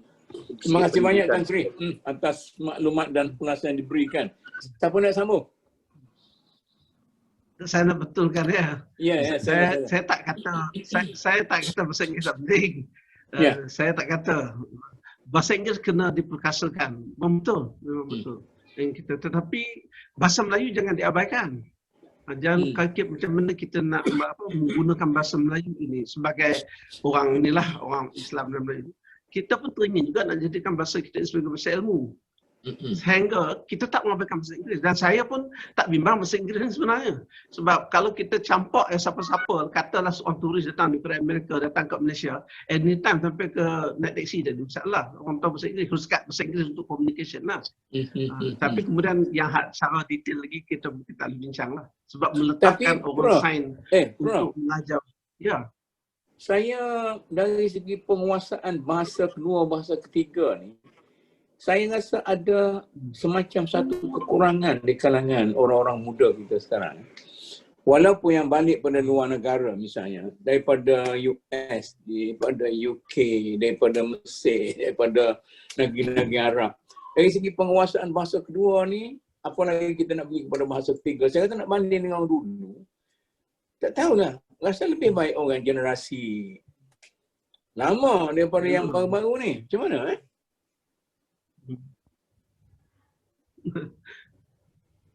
Prof. Saya tak tahu lah. Tapi kalau maknanya kita kena menguasai bahasa Inggeris. Sebab pertamanya sama ada kita setuju atau tak setuju dengan ICT ni, dengan 5G ini, dengan 4IR ni, mereka semua menggunakan bahasa Inggeris sebagai platform ilmu mereka. Sebab tu kalau saya tengok sejarah ahli sains yang barat ni bukan daripada England pun, banyak kan daripada Jerman, daripada Perancis, daripada Itali awal-awal dulu. Tetapi baru sejak tahun 60-an lebih ini saya mereka menggunakan bahasa Inggeris. Malah dalam satu dialog antara Einstein dengan orang Arab. Sebab Einstein pernah dicalonkan untuk menjadi Perdana Menteri Israel yang pertama kan, dia decline. Kemudian debate itu berlaku dan Dia debate tu berlaku. Kemudian orang Arab ni tanya something lah, tapi saya ada bukunya tu. Kemudian dia jawab dalam bahasa Hebrew, dalam bahasa dia lah, bahasa Hebrew dia ni. Kemudian kawan dia tanya lah, kenapa kamu tak guna bahasa Inggeris? Dia kata, saya berfikir dalam bahasa Hebrew. Jadi kalau you nak faham, kita tak boleh just translate sebab dia orang akademik kan. Macam saya selalu sebutlah, adil itu tak sama dengan justice. Akhlak itu tak sama dengan ethics. Kalau kita menggunakan bahasa Inggeris sehingga meninggalkan istilah-istilah yang bersifat rabbani ini, yang rootnya itu daripada Al-Quran, saya takut nilai yang dimiliki orang Melayu juga akan hilang. Dia juga akan sekular bagaimana mereka mensekularkan bahasa Inggeris mereka itu. Kita nak mereka menguasai bahasa Inggeris. Tetapi jangan dia melupakan bahasa dia, menunjukkan dia pun jadi begitu. Ini dalam konteks inilah. Yang keduanya, saya nak tambah ini yang isu kita tak bincang lagi. Yang saya rasa terakhir ini, kalau yang kita selalunya meletakkan pendidikan ini macam bisnes. Ataupun meletakkan kesan-kesan bisnes ini. Ini pernah dibincang di awal 90-an dulu. Saya ingat Profesor Zawi pernah jadi TNC dulu. Pernah kita bincang. Sebab ketika itu, kemudian kita between two cultures. Saya masih ingat lagi. Tajuk seminar itu adalah di antara dua budaya. Budaya bisnes dengan budaya mendidik ini. Kita tak mengatakan tak penting langsung, tetapi mendidikkan ini mempunyai budaya yang tersendiri. Kemudian dia mempunyai diversity ataupun kepelbagaian dalam ilmu ini tak boleh nak dia KPI kan macam kita buat sekarang. Contohnya, ilmu-ilmu yang asas, ilmu-ilmu yang bersifat akidah, ilmu-ilmu yang bersifat budaya ini, kalau kita nakkan KPI macam yang buat dalam bentuk sains, masalah lah. Sebabnya masalah sains itu memang boleh dikomersialkan. Indikatornya macam tu. Jadi saya rasa, balik persoalan yang awal-awal yang Datuk bagi tadi, kecanduan pelajar ini adalah apabila kita meletakkan pelajar ini seolah-olah seorang yang masuk kelang daripada tak reti apa, tolong kelang, dapat reti apa, kemudian orang buat kerja, itu saja. Jadi pendidikan tak boleh macam itu, saya rasa. Saya bukan ahli pendidikan lah. Tapi saya ada boleh pakai, ada yang boleh pakai, tapi tak mestinya budaya mendidik ini nak disamakan dengan budaya jual beli lah, budaya ekonomi lah. Yang budaya ekonomi dia merentas semua. Kalau dia jual, dia ikut bagaimana larisnya. Tapi kita nak menghasilkan manusia ini, bagaimana akhlaknya terpuji. Dengan akhlak itu, bila dia mempunyai ilmu yang berguna nanti, dia akan menggunakan ilmunya dengan memiliki akhlak yang terpuji. Hari ini, kita mempunyai orang yang ilmu kepakaran tinggi, akhlaknya tak ada. So ini yang terjadi. Ini yang disebut excellent without the soul ni. Yang banyak dibicarakan ni, tapi suara-suara orang ini tak didengar. Satu lagi saya Prof. Saya nak pick Prof-nya KPI ni. Ada setengah nak tanya orang dua lagi ni, orang agak lebih muda daripada kita ni kan. Dia kata KPI yang ada sekarang ini merupakan salah satu daripada budak-budak universiti kita terabai dan tidak betul-betul terdidik kerana guru terpaksa tumpukan kepada pembinaan diri, mencari keselamatan, takut tersingkir daripada universiti. Macam mana? Dr. Zaitun dengan Dr. Syakir. Ya, baik. Kalau bagi saya dulu kan. Sebenarnya ini yang menjadi dilema kepada para pensyarah di universiti. Ketika kami sedang bergelut untuk mendidik pelajar, kami juga perlu untuk mengambil kira apa yang sepatutnya dinilai untuk diri kami, yang menyebabkan kadang-kadang kita terpaksa untuk membahagikan masa tersebut dalam melihat lebih kepada penilaian atas diri itu, atas pada penulisan kita, atas itu dan KPI semua itu. Jadi menyebabkan kita kadang-kadang kita tak boleh nak terlalu fokus kepada pelajar. Tapi sebenarnya apa yang dibuat tu dari sudut KPI, ada dia punya item-item itu sebenarnya memberi kelebihan kepada para pensyarah untuk lebih ke depan dengan hasil penulisannya, pengajarannya. Ada kebaikan, tetapi kalau tumpuan tersebut hanya melihat kepada KPI dan KPI itu pula adalah berasaskan kepada daripada barat, dan mereka, kita boleh lihat mereka telah melaksanakan KPI itu lebih lama daripada kita, dan kita hari ini baru nak bermula KPI dan kita mengejar mereka, dan hasil daripada pengejaran tersebut menyebabkan para pimpinan universiti terpaksa mengambil kaedah-kaedah tertentu untuk mengejar, yang akhirnya mereka terpaksa mengorbankan wang ringgit di sudut ekonomi universiti lebih kepada untuk melihat KPI itu tinggi berbanding untuk melihat kepada para pelajar di universiti itu sendiri. Kadang-kadang para pelajar universiti itu sendiri pun ada yang susah, yang tak boleh nak makan. Jadi tak boleh nak seimbangkan perkara tersebut.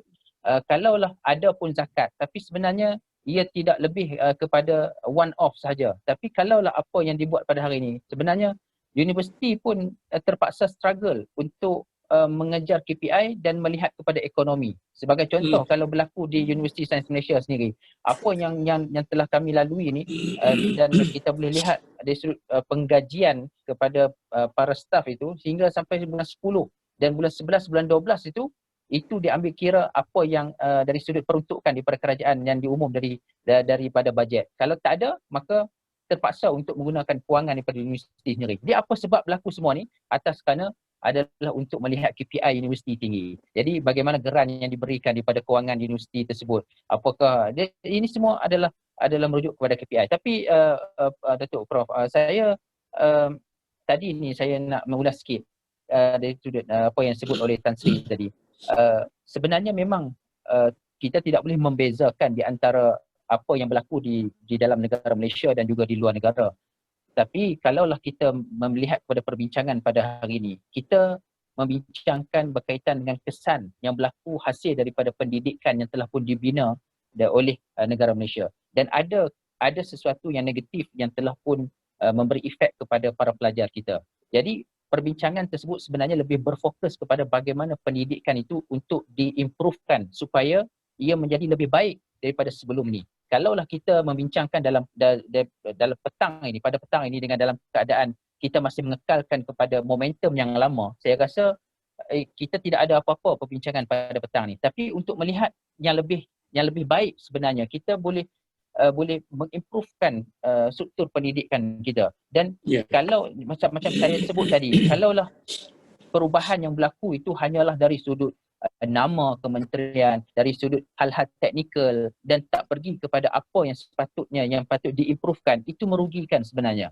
Dan itu yang rakyat lihat dan orang-orang muda hari ini lihat, yang menyebabkan mereka kadang-kadang kecewa dengan apa yang dibuat oleh pihak pemerintah. Ya, dan ketika mereka kecewa, dan pada saat itu kita memberikan defensif kita untuk melihat bahawa sebenarnya ada sesuatu yang baik yang kerajaan telah lakukan, tapi sebenarnya dari sudut pemikiran orang-orang muda, tak, ini bukan kebaikan untuk kami, sebenarnya untuk kebaikan untuk satu-satu golongan yang menyebabkan hanya mereka yang boleh mendapat political mileage-nya. Jadi bila melihat pada political mileage ni, sebenarnya ia lebih tertumpu kepada melihat kepada politik. Jadi kalau kita lihat pada negara-negara lain, political mileage dari sudut pendidikan itu, dia tak akan tercampur sebenarnya. Pendidikan, political mileage itu adalah hal yang sangat berbeza. Jadi kalau boleh kita bezakan di antara untuk political mileage dan seumpamanya dengan pendidikan, itu adalah sangat baik untuk negara kita. Baik. Okey, terima kasih. Dr. Zaitun, sambung. Sekejap lagi azan di sini.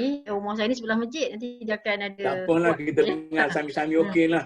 Alright. Tak kata okey sambil-sambil jawab dalam hati. Baik, tentang apa tadi ya, tentang apa politikal dan sebagainya, tentang tugas hakiki lah. Bagi saya lah yang telah melalui banyak peringkat yang berbeza-beza tugas kita sebagai pendidik. Jadi kalau sebenarnya kita sebagai yang terlibat dalam bidang pendidikan ni memang kena, kata orang, mendarah daging lah pendidikan hasil tarbiyah, atau kita menerima kita sebagai tugas kita tu bukan sekadar untuk makan gaji, bukan sekadar untuk dunia. Tapi adalah, dengar ke Datuk sebab ni azan kan? Dengar, okey. Kita boleh terus. Adalah sebenarnya untuk kita menyempurnakan kita sebagai hamba Allah SWT. Jadi maknanya kalau kita mengajar, kita buat kerja-kerja yang berkaitan dengan semasa, itu saya kata keadaan memang sudah banyak berubah kan. Maknanya dari pendidikan pun dia dinamik. Dia perlu, kadang kerajaan pun terpaksa adapt dengan situasi untuk disesuaikan dengan keadaan dunia semasa dalam negara dan juga untuk survival dalam peringkat antarabangsa dan global kita kata.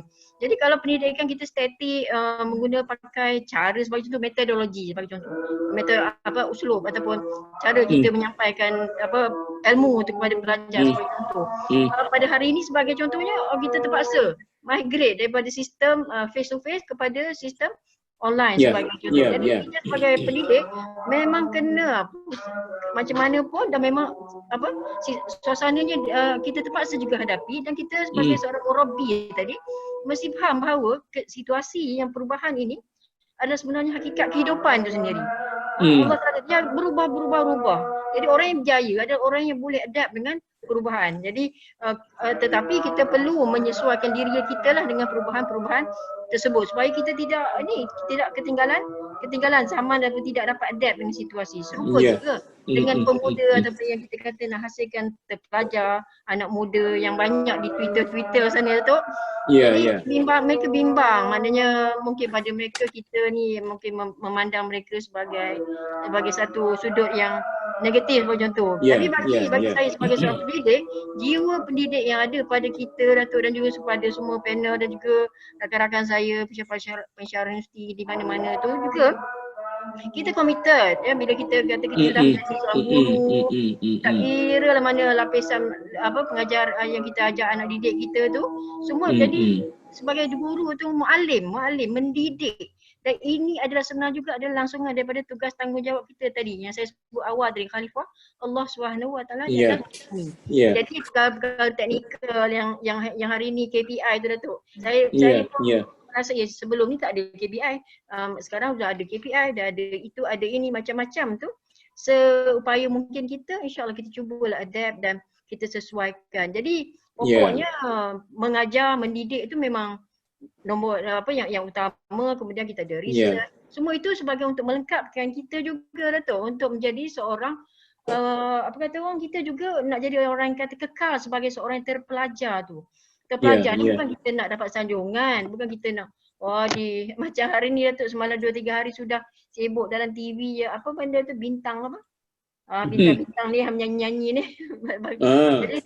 Jadi timbul lah dalam Facebook pula timbul 2 bintang yang sangat popular, iaitu Tan Sri Nur Hisham yang DG KKM dan juga seorang lagi Ustaz Edit Liu. Jadi 2 bintang. Jadi kita saya tak tertengok ni lah. Itulah, tapi bukan lucu tapi ada benar dia. Dikala masyarakat hari ni kan situasi COVID daripada dah lama Datuk kan. Jangan sentuh itu Ustaz Edit Liu tu, Tan Sri suka benar kat dia tu. Ya. Jadi kita dalam keadaan yang macam ni yang diangkat-angkat adalah artis. Pemuda-pemuda adalah yang dibawakan adalah dia, tetapi orang-orang yang begitu menyumbang, yang bermana. Saya sangat teruja dengan Datuk. Itu contoh bagi saya seorang yang terpelajar, Datuk Nur Hisham, Dr. Tan Sri, Datuk Sri Dr. Nur Hisham. Bagaimana dia, saya kata tak silap saya, ayah dia mendidik dia adalah orang bukan daripada anak Cina, diangkat dan juga dididik. Jadi sampai berjaya, itu bukan hanya berjaya sebagai seorang doktor yang pakar, tapi kita nampak bagaimana sabar dan sabar hari-hari Datuk dalam TV. Jadi itu contoh lah, maknanya kalau kita nak highlightkan itu orang yang berjaya, yang terpelajar, yang untuk pada idola lagi kita kata pada anak muda hari ini Datuk. Sikit komen dari saya. Okey, terima kasih. Soalan akhir daripada saya, apa peranan kita yang senior-senior ni nak bantu orang muda ni supaya cepatlah. Saya dalam 1-2 forum ni ada seorang rakan muda kita, dia duk sebut yang Tan Sri 2 kali punya program Tan Sri buat dengan MDN dulu, iaitu coaching tu. Yang apa tu, tapi benda tu tak berjalan lama. Saya kena minta dengan Tan Sri dulu lah ni. Mengenai apa Datuk? Jadi peranan kita yang senior-senior ni macam mana kita nak didik bawah-bawah. Jadi kalau mengikut apa tu Joe Fitri, ingat Joe Fitri Presiden belia Malaysia, dia dah pergi 2 kali Tan Sri. Dia kata kalau boleh kita lanjutkan bimbingan yang dibuat oleh Tan Sri dalam masa peringkat awal MDN dulu, dia kata itu sangat budak-budak sangat tertarik. Okey. Ini yang berbahagia Dato' dan juga ahli panel. Berbalik kepada kita punya apa ni lah, tajuk kita ni Ya. iaitu pembinaan generasi muda yang terpelajar. Ya. Jadi bagi saya yang terpelajar ni, apa dia yang terpelajar ni? Bagi saya lah pelajar ni ialah orang yang mempunyai holistik lah. Holistik yang boleh serba boleh, sihat intelek dia, boleh memandang ke hadapan, betul. Emosi yang baik, punya betul. visi dan misi, dan juga memikirkan soal keluarga, masyarakat, agama dan negara. Ini yang saya rasa apa yang dimaksud oleh Datuk tadi, apa peranan kita bagi melahirkan generasi muda yang terpelajar ni. Jadi berbalik di peringkat awal tadi, kita telah melihat bahawa generasi muda ni adalah peringkat yang paling hebat lah daripada kanak-kanak, bayi, kanak-kanak, remaja, belia ataupun orang muda ni adalah orang kata era yang paling penting kerana mereka mempunyai tenaga dan juga masa, ada idealisme mereka memikirkan sesuatu yang bagus sebenarnya untuk diri mereka dan juga untuk orang lain. Kemudian cabaran yang kita hadapi sekarang ni ialah dunia terbuka. Kalau dulu guru-guru memainkan peranan, memberi bimbingan, memberi nasihat, tapi hari ini peranan guru dah kurang kerana maklumat tu boleh dapat di mana-mana Jadi dengan adanya dunia terbuka ni memang agak sukar untuk kita mengawal kerana idea-idea baru datang melalui media sosial, melalui internet dan sebagainya. Kemudian maklumat di ujung jari, orang kata. Tak perlu lagi macam kita dulu menghafal, katakan buku sejarah tu daripada tahun 1500 sampai merdeka, tak perlu dah. Pelajar-pelajar ambil je komputer, buka saja tu, dia fahami itu saja dah, dia boleh menjawab peperiksaan. Betul. Kemudian ada kelihatan sekarang kita telah keluar daripada unsur-unsur tradisional disebabkan oleh pengaruh kota ni, kosmopolitan maknanya unsur-unsur individualistik, materialistik. Jadi semua ni digabung jalin, bercampur aduk semua. Memang apa yang hasrat Datuk tadi tidak mudah untuk kita laksanakan sebagai orang tua ni Saya dengan Prof Yusof ni lebih kurang sebaya, kami satu batch di universiti dulu Oh gitu. Dia orang hebat, dia jadi profesor lah. Jadi kita ni dapat melihat saja, walau bagaimanapun kita boleh lakukan apa-apa yang misalnya Datuk buat forum ni, kita harap ramai orang yang melihat, termasuk anak-anak muda sekurang-kurangnya dia ada input sikit lah. Ini satu kaedah kita orang tua ni, terutama orang pencen ni, boleh menyumbang. Betul. Kemudian bagi orang yang muda, pensyarah macam Dr. Shakir dan juga Dr. Zaitun, mungkin peranan mereka lagi besar kerana dia sentiasa berhadapan dengan pelajar-pelajar di universiti. Jadi kita harap itulah sumbangan daripada semua pihak itu dapat melaksanakan apa yang dihasratkan oleh Datuk. Prof Yusof, ataupun nak bagi Dr. Shakir dulu dengan Dr. Zaitun. Silakan. Dr. Shakir. Prof kata dia nak kemudian. Terima kasih Datuk. Datuk saja tu simpan mutiara kata tu. Ya, baik. Untuk soalan yang terakhir ni, saya nak bawa satu pandangan daripada yang dinukilkan oleh Syekh Nawawi Al-Bantin dalam kitab Nasaihul Ibad. Dia sebut jalisul ulama wa sahibul hukama wa khalitul kubara. Ada 3 golongan yang disebut oleh Syekh Nawawi Al-Bantin ini menjelaskan secara khususnya perbincangan kita petang ini adalah anak muda. Anak muda perlu duduk bersama dengan ulama dan bersahabat dengan hukama dan bercampurlah dengan kubara. Jadi apa itu ulama, apa itu hukama dan kubara? Ulama itu yang disebut ialah mereka yang mempunyai ilmu dan boleh mengeluarkan sesuatu fatwa daripada ilmunya. Hukama pula ialah mereka yang walaupun mereka tak terkenal dengan ilmunya, tapi bila duduk bersama dengan hukama, dari sudut peribadinya, kelakuan dan tindakannya boleh diambil pengajaran oleh semua pihak.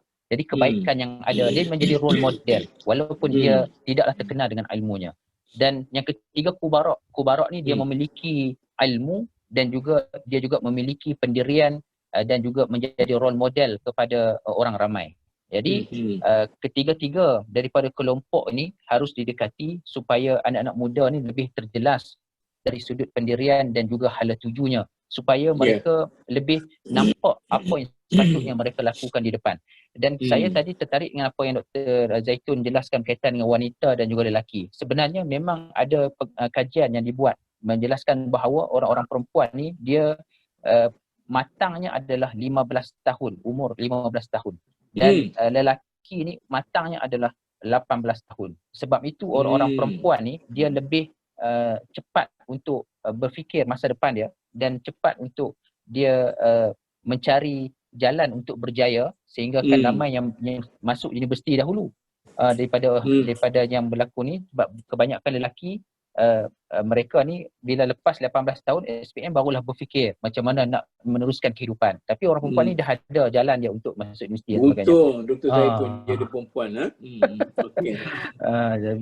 Baik, jadi kalaulah saya rujuk kembali kepada apa yang disebut pada awal tadi, kalaulah saya boleh katakan orang yang terpelajar itu ialah orang yang alim, maka saya lebih suka membawa pandangan Imam Al-Qurtubi yang menjelaskan dalam kitab Al-Jami' lil Ahkam Al-Quran yang membawakan bahawa seseorang yang bergelar alim itu ialah dengan ilmunya dia boleh yakin dan boleh merasakan kepercayaan seksa Allah atas segala perilaku yang tidak baik. Maka dalam pandangan tu beliau juga menukilkan pandangan daripada Abbas Ar-Rabi' yang mengatakan barang siapa tidak takut kepada Allah, maka ia sama sekali tidak layak digelar sebagai seorang yang alim.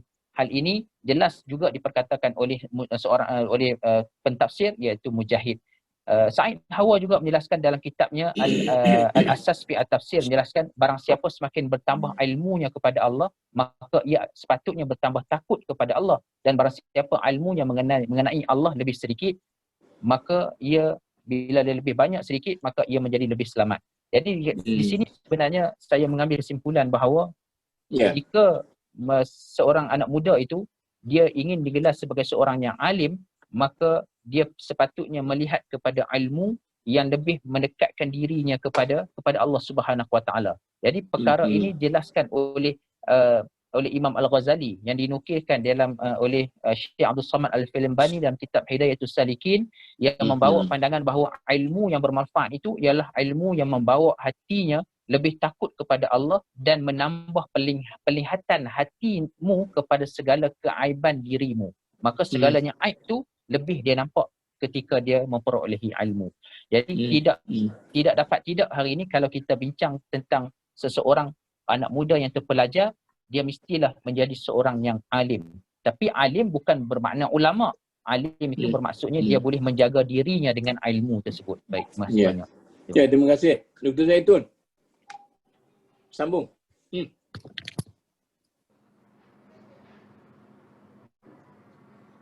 Unmute. Mute.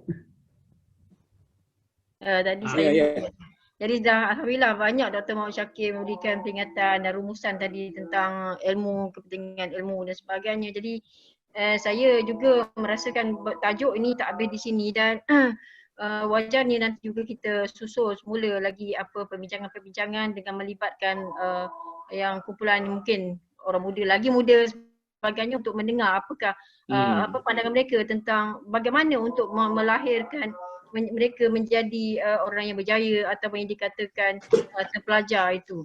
Jadi pada saya lah maknanya sebab dia adalah merupakan satu proses sehingga melahirkan seseorang, hingga seseorang itu terjadi terpelajar, sehingga seorang itu menjadi seorang yang berjaya, kita kata ia memerlukan proses, dan proses itu tidak ada shortcut. Dia shortcut. Ada kadang-kadang sekarang dia nak shortcut. Dia nak kaya, dia nak cepat, dia shortcut. Dia banyak yang sebab dia muda dan sebagainya. Jadi jadi kita kena terima hakikat bahawa kehidupan ini dia perlu natural, beransur-ansur sifatnya. Jadi bertepatan dengan bagaimana Allah SWT menjadikan manusia itu dan telah mengatakan kita adalah kuntum khairu ummati ukhrijat linnas. Kita adalah sebab manusia yang telah dijadikan oleh Allah SWT sebagai kuntum khairu ummah, orang yang terbaik, dan sebenarnya kita mampu, anak-anak muda kita dan yang ramai di luar sana yang memang sentiasa berusaha untuk menjadi seorang manusia, fitrahnya Dato', fitrahnya mereka manusia itu adalah memang mampu untuk menjadi orang berjaya dan cenderung kepada kebaikan. Cuma bila berlaku, bila kehidupan banyak faktor-faktor luaran yang tidak mencabar itu seperti keluarga, masyarakat pun dengan keadaan masyarakat yang tidak menyokong keluarga tersebut, pergaulan, banyak faktor-faktor itu menjadikan terbantutnya dan terjadilah dilema di luar sana berbagai kejadian. Di Terengganu ni pun ada kejadian tergempar berlaku baru-baru ini yang sangat menyentuh hati kita, yang pembunuhan seorang pelajar sekolah. Baru lagi semalam sudah pun didakwa. Pergi menziarah keluarga mangsa tu memang sangat sedih, dan juga ada juga kawan-kawan yang pergi menziarah keluarga suspek emak je juga sangat sedih, keluarga yang miskin. Jadi masyarakat kita memerlukan orang-orang terpelajar, masyarakat memerlukan kita untuk bersama membantu dan dengan satu model ke gerak kerja ke bagaimana yang boleh untuk membantu mereka hidup dalam keadaan begini, terutama dalam COVID nanti. Saya ni sebenarnya situasi di Terengganu ni sangat, maknanya contohnya Datuk, kita ada di Terengganu ni, saya dimaklumkan ada 40,000 orang yang penerima bantuan daripada Jabatan Kebajikan Masyarakat, 40,000 setiap bulan. Kerajaan membelanjakan 1 juta sebulan untuk keluarga ini. Itu sebelum COVID. Semasa COVID lagi banyak, teruk lagi dari situasinya. Jadi bagaimana kita nak meletakkan diri kita nak memimpin tadi. Ustaz kata, doktor kata, kita menjadi orang yang berilmu, kita begitu begini. Tetapi dilema kehidupan masyarakat itu perlu juga kita ambil kata perkara yang perlu diambil perhatian. Bagaimana sebaiknya untuk kita hingga melahirkan masyarakat, satu kelompok masyarakat yang dikatakan terpelajar, yang boleh bermanfaat pula untuk orang lain. Jadi itu merupakan satu cabaran yang besar lah untuk kita. Walaupun bagi saya perkara ini tidak mungkin mampu dilakukan oleh seorang. Kalau lidi itu satu Datuk tak boleh nak buat apa, tapi kalau lidi macam kita bersama-sama banyak genggam macam-macam kerja kita boleh buat. Jadi saya dalam Dewan Wanita selalu menyebut dalam setiap kali berbincang mengatakan kami terdiri daripada pelbagai NGO. Kebersamaan kita di sini ada berdasarkan iman dan ukhuwah. Dan perbezaan yang ada di antara kita itulah sebenarnya yang mencantikkan kita. Kita nak complementary each other, bukan nak kata orang berlawan, siapa hebat. Bukan masanya Datuk. Bukan masa kita nak berlumba-lumba untuk aku hebat, aku yang paling itu ini. Kalau kita semua masyarakat boleh membawa diri kita supaya kita bergerak sama, berat sama dipikul, ringan sama dipikul, yang pandai macam tu, kita hidup ada insya-Allah akan dapat banyak yang boleh dilaksanakan dan akan lebih harmoni dan berjaya agama kita, bangsa kita, negara kita pada masa ini dan juga pada masa akan datang. Jadi mana dia punya filosofinya, kita saling wa ta'awanu ala birri wat taqwa. Bertolong-tolonganlah kita dalam perkara takwa dan jangan kita bertolong-tolongan dalam perkara-perkara yang merosakkan. Saya rasa itu intipati yang saya nak sebut kepada hari ini, Datuk. Okey, terima kasih Dr. Zaitun. Prof. Yusuf. Saya bila Datuk tanya dah pension ni nak buat apa untuk anak atau macam mana nak membimbing anak-anak ni ataupun pelajar ni, mungkin saya boleh kongsi satu benda ni. Bukan ini, waktu Datuk Profesor Samsani jadi Naib Chancellor, kebetulan masa tu saya dilantik di Timbalan Dekan yang mengurus pelajar. Dia panggil kita semua ni. Dia panggil kita semua dan lepas tu dia kata, saya tak nak tengok yang takat dapat BA, biasa first, yang dapat first class tu. Dan yang masuk ke UKM ni, dia dapati bahawa 90% daripada yang dapat first class waktu itulah 95-96 dah. Waktu dia jadi 90% daripada yang dapat first class di UKM itu pelajar bukan Melayu.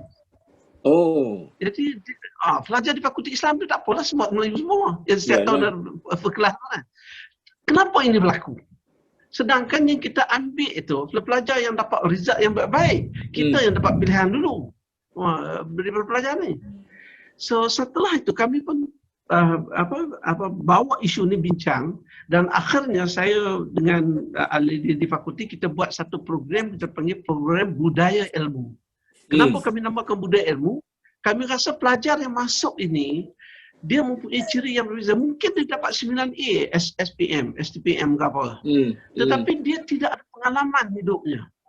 Jadi akhirnya, nak ceritakan lagi ni, kami pun buatlah bengkel, dan alhamdulillah saya dapat bantuan daripada Biro Tata Negara untuk membiayai program saya ni. Tapi saya kata tentang apa kawat apa tu you organize lah. Tapi tentang pengisian ni saya nak suruh staff saya isi. Dan kita telah bincang di fakulti. Apa yang kami dapat ialah, ni saya sendiri ni pengalaman betul. Kalau kita campur, mula-mula kita campur pelajar Melayu, pelajar Cina, pelajar India, lelaki dan perempuan. Satu pensyarah ada 12 orang pelajar gitu satu kumpulan, dan dia kena ambil kumpulan ni, pergilah bermain, makan, semayang tu bersama-sama dengan kumpulan ini. Bila saya masuk kumpulan saya ni, terposting seorang perempuan terbut, Prof, saya rasa saya tak selesa duduk di perempuan Melayu. Kenapa? Dia campur lelaki-lelaki perempuan. Islam tak pakai Islam. Itu yang saya kata tak ada pengalaman. Dia dapat itu, dia tak nak duduk sekali. Saya kata kamu belum lagi ikuti kursus saya ini. Sekarang tiba-tiba kamu boleh buat hukum. Tengoklah dulu apa yang saya nak buat.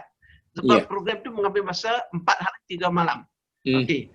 Kemudian dalam program ini saya nak bagi satu contoh. Saya tanya pelajar Melayu, apa cita-cita saudara? Dia doa, akhirnya dia jawab, saya nak jadi pelajar cemerlang. Okey, soalan yang kedua ialah, apa itu cemerlang? Cemerlang itu dapat keputusan result bagus lah. Jadi boleh tak saya tanya, apakah saudara consider saudara ni pelajar cemerlang? Saya rasa saya tergolong dalam golongan cemerlang. Itu jawab pelajar. Kenapa saudara dah kata bahawa saudara tergolong dalam pelajar cemerlang? Sebab waktu STPM, UPSR saya skor 5A, kemudian LCE, kemudian STPM, matrikulasi. Lepas tu, sekarang saya dah dapat masuk universiti. Masa saya SPM, saya dapat taklah 9, tapi dapat 6, 7A. Itu. Depan 6, 7 lah. Jadi, apa cita-cita yang saya nak tanya ni? Cita-cita nak dia cemerlang. Sehingga saya tak tahu nak tanya. Lepas tu, saya tanya seorang pelajar Cina, yang kebetulan datang pakai seluar, tapi tak adalah. Pelajar Cina, perempuan. Kebetulan dia di Persemenye. Saya ingat lagi. Saya tanya soalan yang sama. Apa cita-cita saudari, ini perempuan? Dia kata, saya nak jadi farmasis. Saya tanya, kamu sedar tak kamu berada di fakulti mana? Saya sedar, saya berada di fakulti sains dan teknologi. Jadi farmasi ni ada fakulti sana. Alat sains di Ceras. Ini fakulti sains kesihatan. Sedangkan ini, dia kata, pertama sekali, saya nak tanya sekali, kenapa kamu di farmasi ni? Yang saya buat ni. Dia kata, pernah pergi tak supermarket, department store? Saya itu selalu. Ada tak department store market ni yang tidak ada farmasi? Ada dapat pengalaman dah. Hampir tidak ada. Jadi maknanya, kalau kita jadi kerjaya kita, di mana kerjaya kita diperlukan oleh masyarakat, kita tak akan menganggur. Sekarang pelajaran ni mana cemerlang. Jadi saya kata, soalan seterusnya adalah, macam mana kamu nak jadi farmasi sedangkan kamu masuk fakulti sains? Saya buat kimia. Sekarang kamu di jabatan mana? Jabatan kimia. Kimia ni perbuatan hampir dengan farmasi. Lepas itu, bila saya keluar dapat ijazah, saya akan pergi satu lagi langkah untuk membuat farmasi. Buat farmasi ini profesional. Tak sebagai orang boleh bagi. Jadi saya nampak dua perkara. Satu perkara jelas. Pelajar Melayu yang dapat result baik, duduk di asrama, dia tidak ada pengalaman. Dia tak berkawan dengan orang. Dia tak tahu dunia. Dia tahu dunia dia. Sedangkan pelajar Cina yang duduk di luar, dia pernah pergi ni, dia tahu. Dan mungkin juga dia ada program-program di kalangan dia yang mendedahkan dia tentang bagaimana. So kecemerlangan itu jelas apa nak jadi. Jadi sekarang saya buat banyak kali juga sehingga saya tak jadi merdeka lah. Lepas tu saya ingat sekarang ni kita kena banyak mendedahkan kepada anak-anak remaja. Bukan hanya cemerlang itu bermaksud 9A. Ada orang yang peringkat awalnya tidak berjaya, kemudian berjaya sebab ada vision yang jelas. Jadi saya nampak mungkin ini tidak ada vision. Jadi bagaimana kita nak mengajak mereka supaya ada dulu dalam satu sistem pendidikan yang boleh memempowermentkan, memperkasakan potensi mereka dan memilih subjek-subjek yang macam tadi. Walaupun saya tak masuk farmasi, saya boleh nak buat ni. Dia akhirnya dia bukan nak dapat ijazah, tapi dia nak dapat ilmu. Dia nak dapat ilmu kerana ilmu itu. Jadi ini saya rasa dua yang berbeza. Saya tak salahkan juga. Saya bertanya, takkan saya nak salahkan ni sebab kita ada sekolah asrama. Sekolah asrama ini untuk pelajar sekandar, pelajar cemerlang dan sebagainya. Dan tetapi dekat situ ada tak pelajar di asrama ini boleh empowerkan potensinya selain daripada awal asrama ini. Sedangkan pelajar yang tidak duduk di asrama, setiap hari dia pergi sembahyang di masjid, kadang-kadang polis tahan dia, kadang-kadang dia pergi supermarket, mak dia suruh jaga adik, dan semuanya ini pengalaman hidup sebagai anak remaja. Berbanding dengan orang yang kita duduk di asrama, kita aturkan dia, kita regimentalkan dia, dan kita harap 9A, insya-Allah 9A. Tetapi apakah soalannya? Itu saya tidak ada jawapan lagi sebab memang kita memerlukan asrama sebab kita memerlukan orang kampung masuk dan sebagainya. Tetapi kalau kita kata nak terpelajar tadi dalam konteks put aside degree ke apa, menjadi insan yang memang terpelajar itu macam mana? Terima kasih Prof. Terima kasih. Kita ada sikit masa lagi. Saya nak bagi 3, 4, 6, 3, 6, 12. Okey, saya bagi 3 minit seorang. Kesimpulan, saya nak mula dengan apa tu doktor dulu. Nak selesai dengan Tan Sri. Saya nak mula dengan doktor apa tu Dr. Zaitun. Allah. Orang tua-tua ni dah kadang-kadang ada cakap tadi. Dr. Zaitun dulu. Sudah dengan Tan Sri. Saya bagi 3 minit. 3 minit kesimpulan. Saya ingatkan dah habis. Tapi itulah maknanya saya terima kasihlah perbincangan hari ini banyak membuka minda kita dan juga saya rasa ramai yang mengikuti pun juga mengikuti ini juga dapat manfaat daripada perbincangan ini. Dan kita seperti mana yang kita sebut setuju tadi, maknanya budaya ilmu itu, ilmu tidak hanya sekadar ilmu tetapi hendaklah diamalkan dan hendaklah dilaksanakan supaya ia berkembang dan juga untuk menjadi orang yang terpelajar dan berjaya itu memerlukan proses dan proses itu kita kena tahu hala tuju tu ke mana yang Datuk Dr. Mak Yusof pun sebut tadi contoh tu. Saya pun nampak juga perbezaan di antara Bumiputera dengan non-Bumiputera dan saya juga dibesarkan di negeri Perak. Negeri Perak kami bergaul masa kecil, kita memang bergaul dengan masyarakat berbagai kaum. Hingga hari ini saya punya grup tu memang masih lagi kawan-kawan masa kecil, berbagai bangsa tu memang kawan. Tapi mungkin aspek itu juga mungkin ada kekurangan sikit pada pola-pola masyarakat yang lain seperti mana di setengah negeri yang tidak ada elemen komponen tersebut. Tapi dalam kami Dewan Wanita sebagai contoh, kami juga ada MEGMA dalam Dewan Wanita tu Datin Dr. Nurhana Eng Abdullah, saya dipercayai. Dia juga banyak kami bermuayasyah dan berbincang. Saya memang mempelajari bagaimana filosofi, falsafah, bagaimana orang Cina sebagai contoh dia mendidik mereka. Ada beberapa contoh, sebagai contoh dia kata orang Cina dia kata memang kalau boleh dia tak nak berhutang. Contoh, tak nak berhutang. Kalau dia rela rumah dia simple, rela rumah dia hidup sekadarnya daripada dia berhutang. Dia hanya akan mengutamakan pelajaran. Dan dia akan mendidik anak dia supaya macam hands on. Maknanya kalau misal kata kita banyak nampak di kedai-kedai, kedai makan, kedai bengkel, workshop, anak dia yang kecil ni pun secara kecil daripada kecil di apprentice-kan. Jadi dia lain pembesaran itu. Tapi saya rasa kalau komuniti zaman dahulu Melayu juga ada elemen apprenticeship ni daripada keluarga. Keluarga kita dulu dibesarkan secara pertanian, kita buat dari dulu dan sebagainya. Tapi cuma lately dengan situasi yang dah berubah itu, jadi maka menghasilkan cabaran yang berbeza dan juga menghasilkan generasi yang berbeza. Tetapi walaupun seperti mana saya sebutkan tadi, kita tak boleh nak mengelak daripada perubahan itu, Datuk. Memang sangat IR 4.0, 5.0 dan sebagainya, semuanya automated dan sebagainya.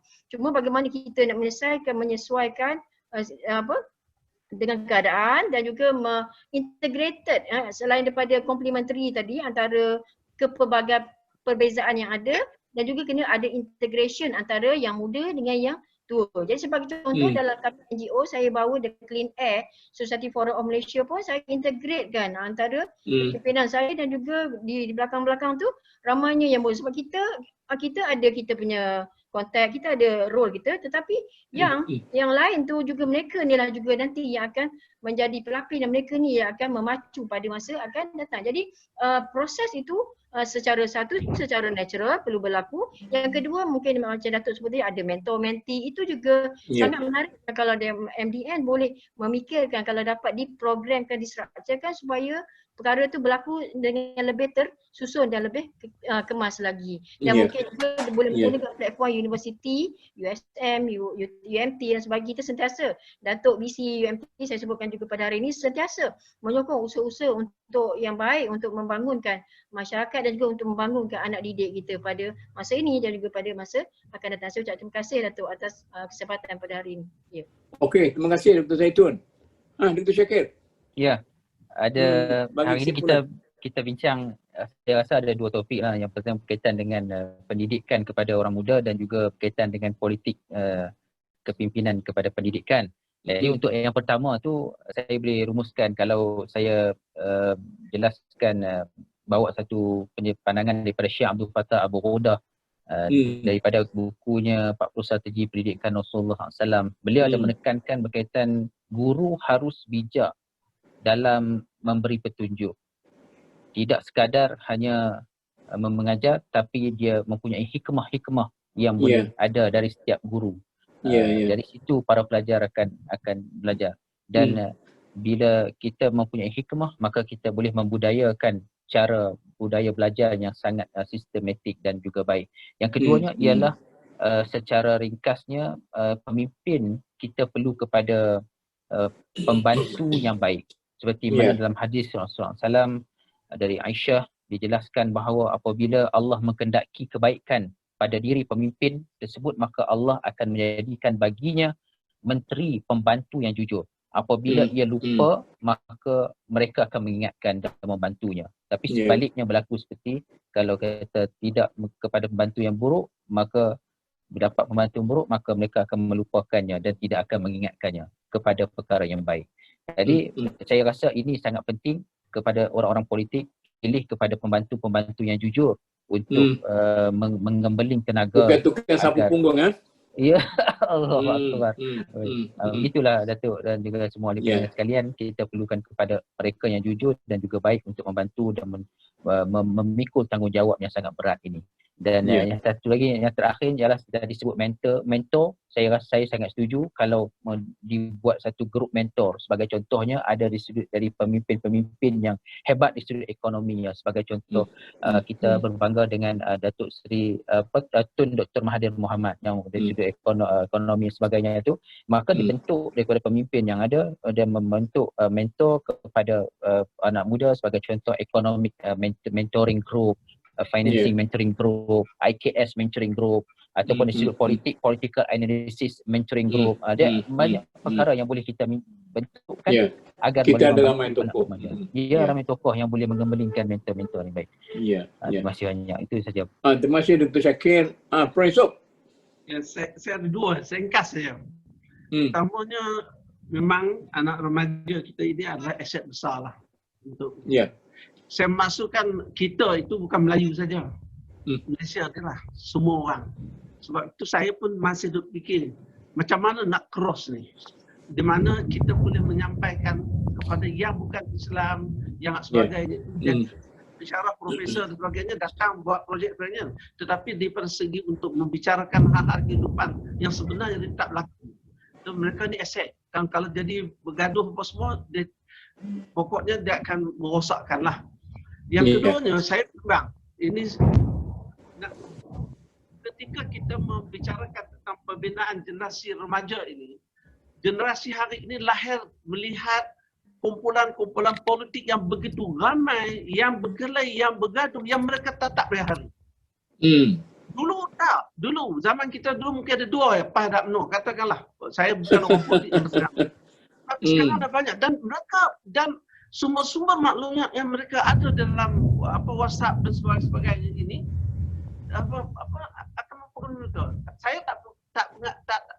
ramah juga kalau memahami daripada segi boleh berfikir secara politik. Tetapi akhirnya mengatakan kita pedak dengan hubungan politik ini. Sedangkan politik ini amat penting dalam pembangunan negara. Jadi ini kebimbangan saya dalam keadaan. Jadi kita berbicara tentang pendidikan, tentang pembinaan, tentang macam-macam teori. Tapi the reality yang kita dapat ini adalah pertama mereka accept memang. Yang saya melihat remaja ini bukan hanya dari segi Melayu saja yang bukan Melayu pun, yang bukan Islam pun, supaya mereka tak nak Islam tak apa, tapi memahamilah realiti negara kita ni apa dia. Dan bila kita menyebut bahasa Melayu, bukan kita benci bahasa Inggeris. Fahamlah, tak ada sebuah negara di dunia ini akan mempertahankan bahasa Melayu melainkan di sini. Jadi saya nak memahami kepada mereka. Percayalah bahawa Islam itu agamanya dan kami tidak pernah berlaku apa kita kata satu penekanan di persegi agama dan sebagainya. Silakanlah. Yang keduanya, mereka sedang melihat ahli politik berbalah dan ahli politik berbalah ini dalam isu-isu yang penting. Isu politik, isu bukan adanya kaum tadi yang ini akan membimbangkan saya. Jadi saya nak menutup dengan ini bukan dengan jawapan tapi dengan penggusaran saya. Wallahu a'lam. Terima kasih Prof. Tan Sri. Terima kasih sekali ya. Jadi forum kita ini lebih melihat kepada soal pendidikan ya. Pendidikan ni adalah satu yang kompleks lah Datuk pada saya. Dia dia tak ada jawapan sebenarnya Bukan macam 2 campur 2 4. Tadi Prof Datuk Yusof dah terangkan macam mana orang yang cemerlang pun kadang-kadang cara berfikir dia macam tak cemerlang. Orang yang tak cemerlang boleh berfikir cara cemerlang. Macam-macam lah orang yang kurang berjaya di peringkat awal, akhirnya bila masa itu dia berjaya. Dia kompleks, tidak ada satu jawapan yang tepat untuk kita laksanakan. Walau bagaimanapun sebagai ahli masyarakat kita kena ambil tahu, dan juga itu kaitan dengan politik tadi. Politik ni jangan anggap macam kita anggap ini macam satu benda yang tak baik negatif. Tidak. Politik ni ada di sekeliling kita dan kita perlu perkasakan politik kita. Kalau tidak nanti orang yang tak baik boleh menguasai politik Jadi kita, anak-anak kita, orang muda mesti ambil tahu tentang politik kerana politik ni adalah masa depan kita. Walaupun ada yang mengatakan negatif, itu cerita lain lah. Tapi politik tu sebenarnya bersih dan kita kena ambil tahu dan kita mesti menguasainya. Baik, satu lagi isu yang akan timbul COVID-19 ni mungkin sekarang ni belum sampai ke puncaknya, tapi banyak orang ekonomi, ahli-ahli social science mengatakan yang kelihatan nanti tahun depan. Tahun depan mungkin bermula awal tahun depan sampai 2-3 tahun akan datang. Isu yang besar nanti ialah pengangguran. Sekarang ni pun diberitakan ada hampir 800,000 penganggur orang yang dah bekerja dan orang yang kena buang kerja, orang yang keluar daripada universiti sekolah, sebenarnya memang jumlahnya sangat besar. Dan pihak universiti juga kena memikirkan kaedah tradisional sekarang ni kena ubah. Penekanan kepada keusahawanan ni mesti ada Maknanya apabila pelajar universiti ni walaupun habis tamat pengajian, dia boleh bawa diri dia kalau dia ada ilmu keusahawanan dia tahu tentang bookkeeping, tentang account sikit, tentang pemasaran, packaging, pengelanan, semua tu kena didedahkan kerana kalau tidak nanti mereka akan menghadapi masalah. Kemudian masalah kemiskinan. Bila ada pengangguran, dia diikuti dengan kemiskinan. Kemiskinan luar bandar nanti akan jadi lebih parah bila keadaan ekonomi tidak begitu baik.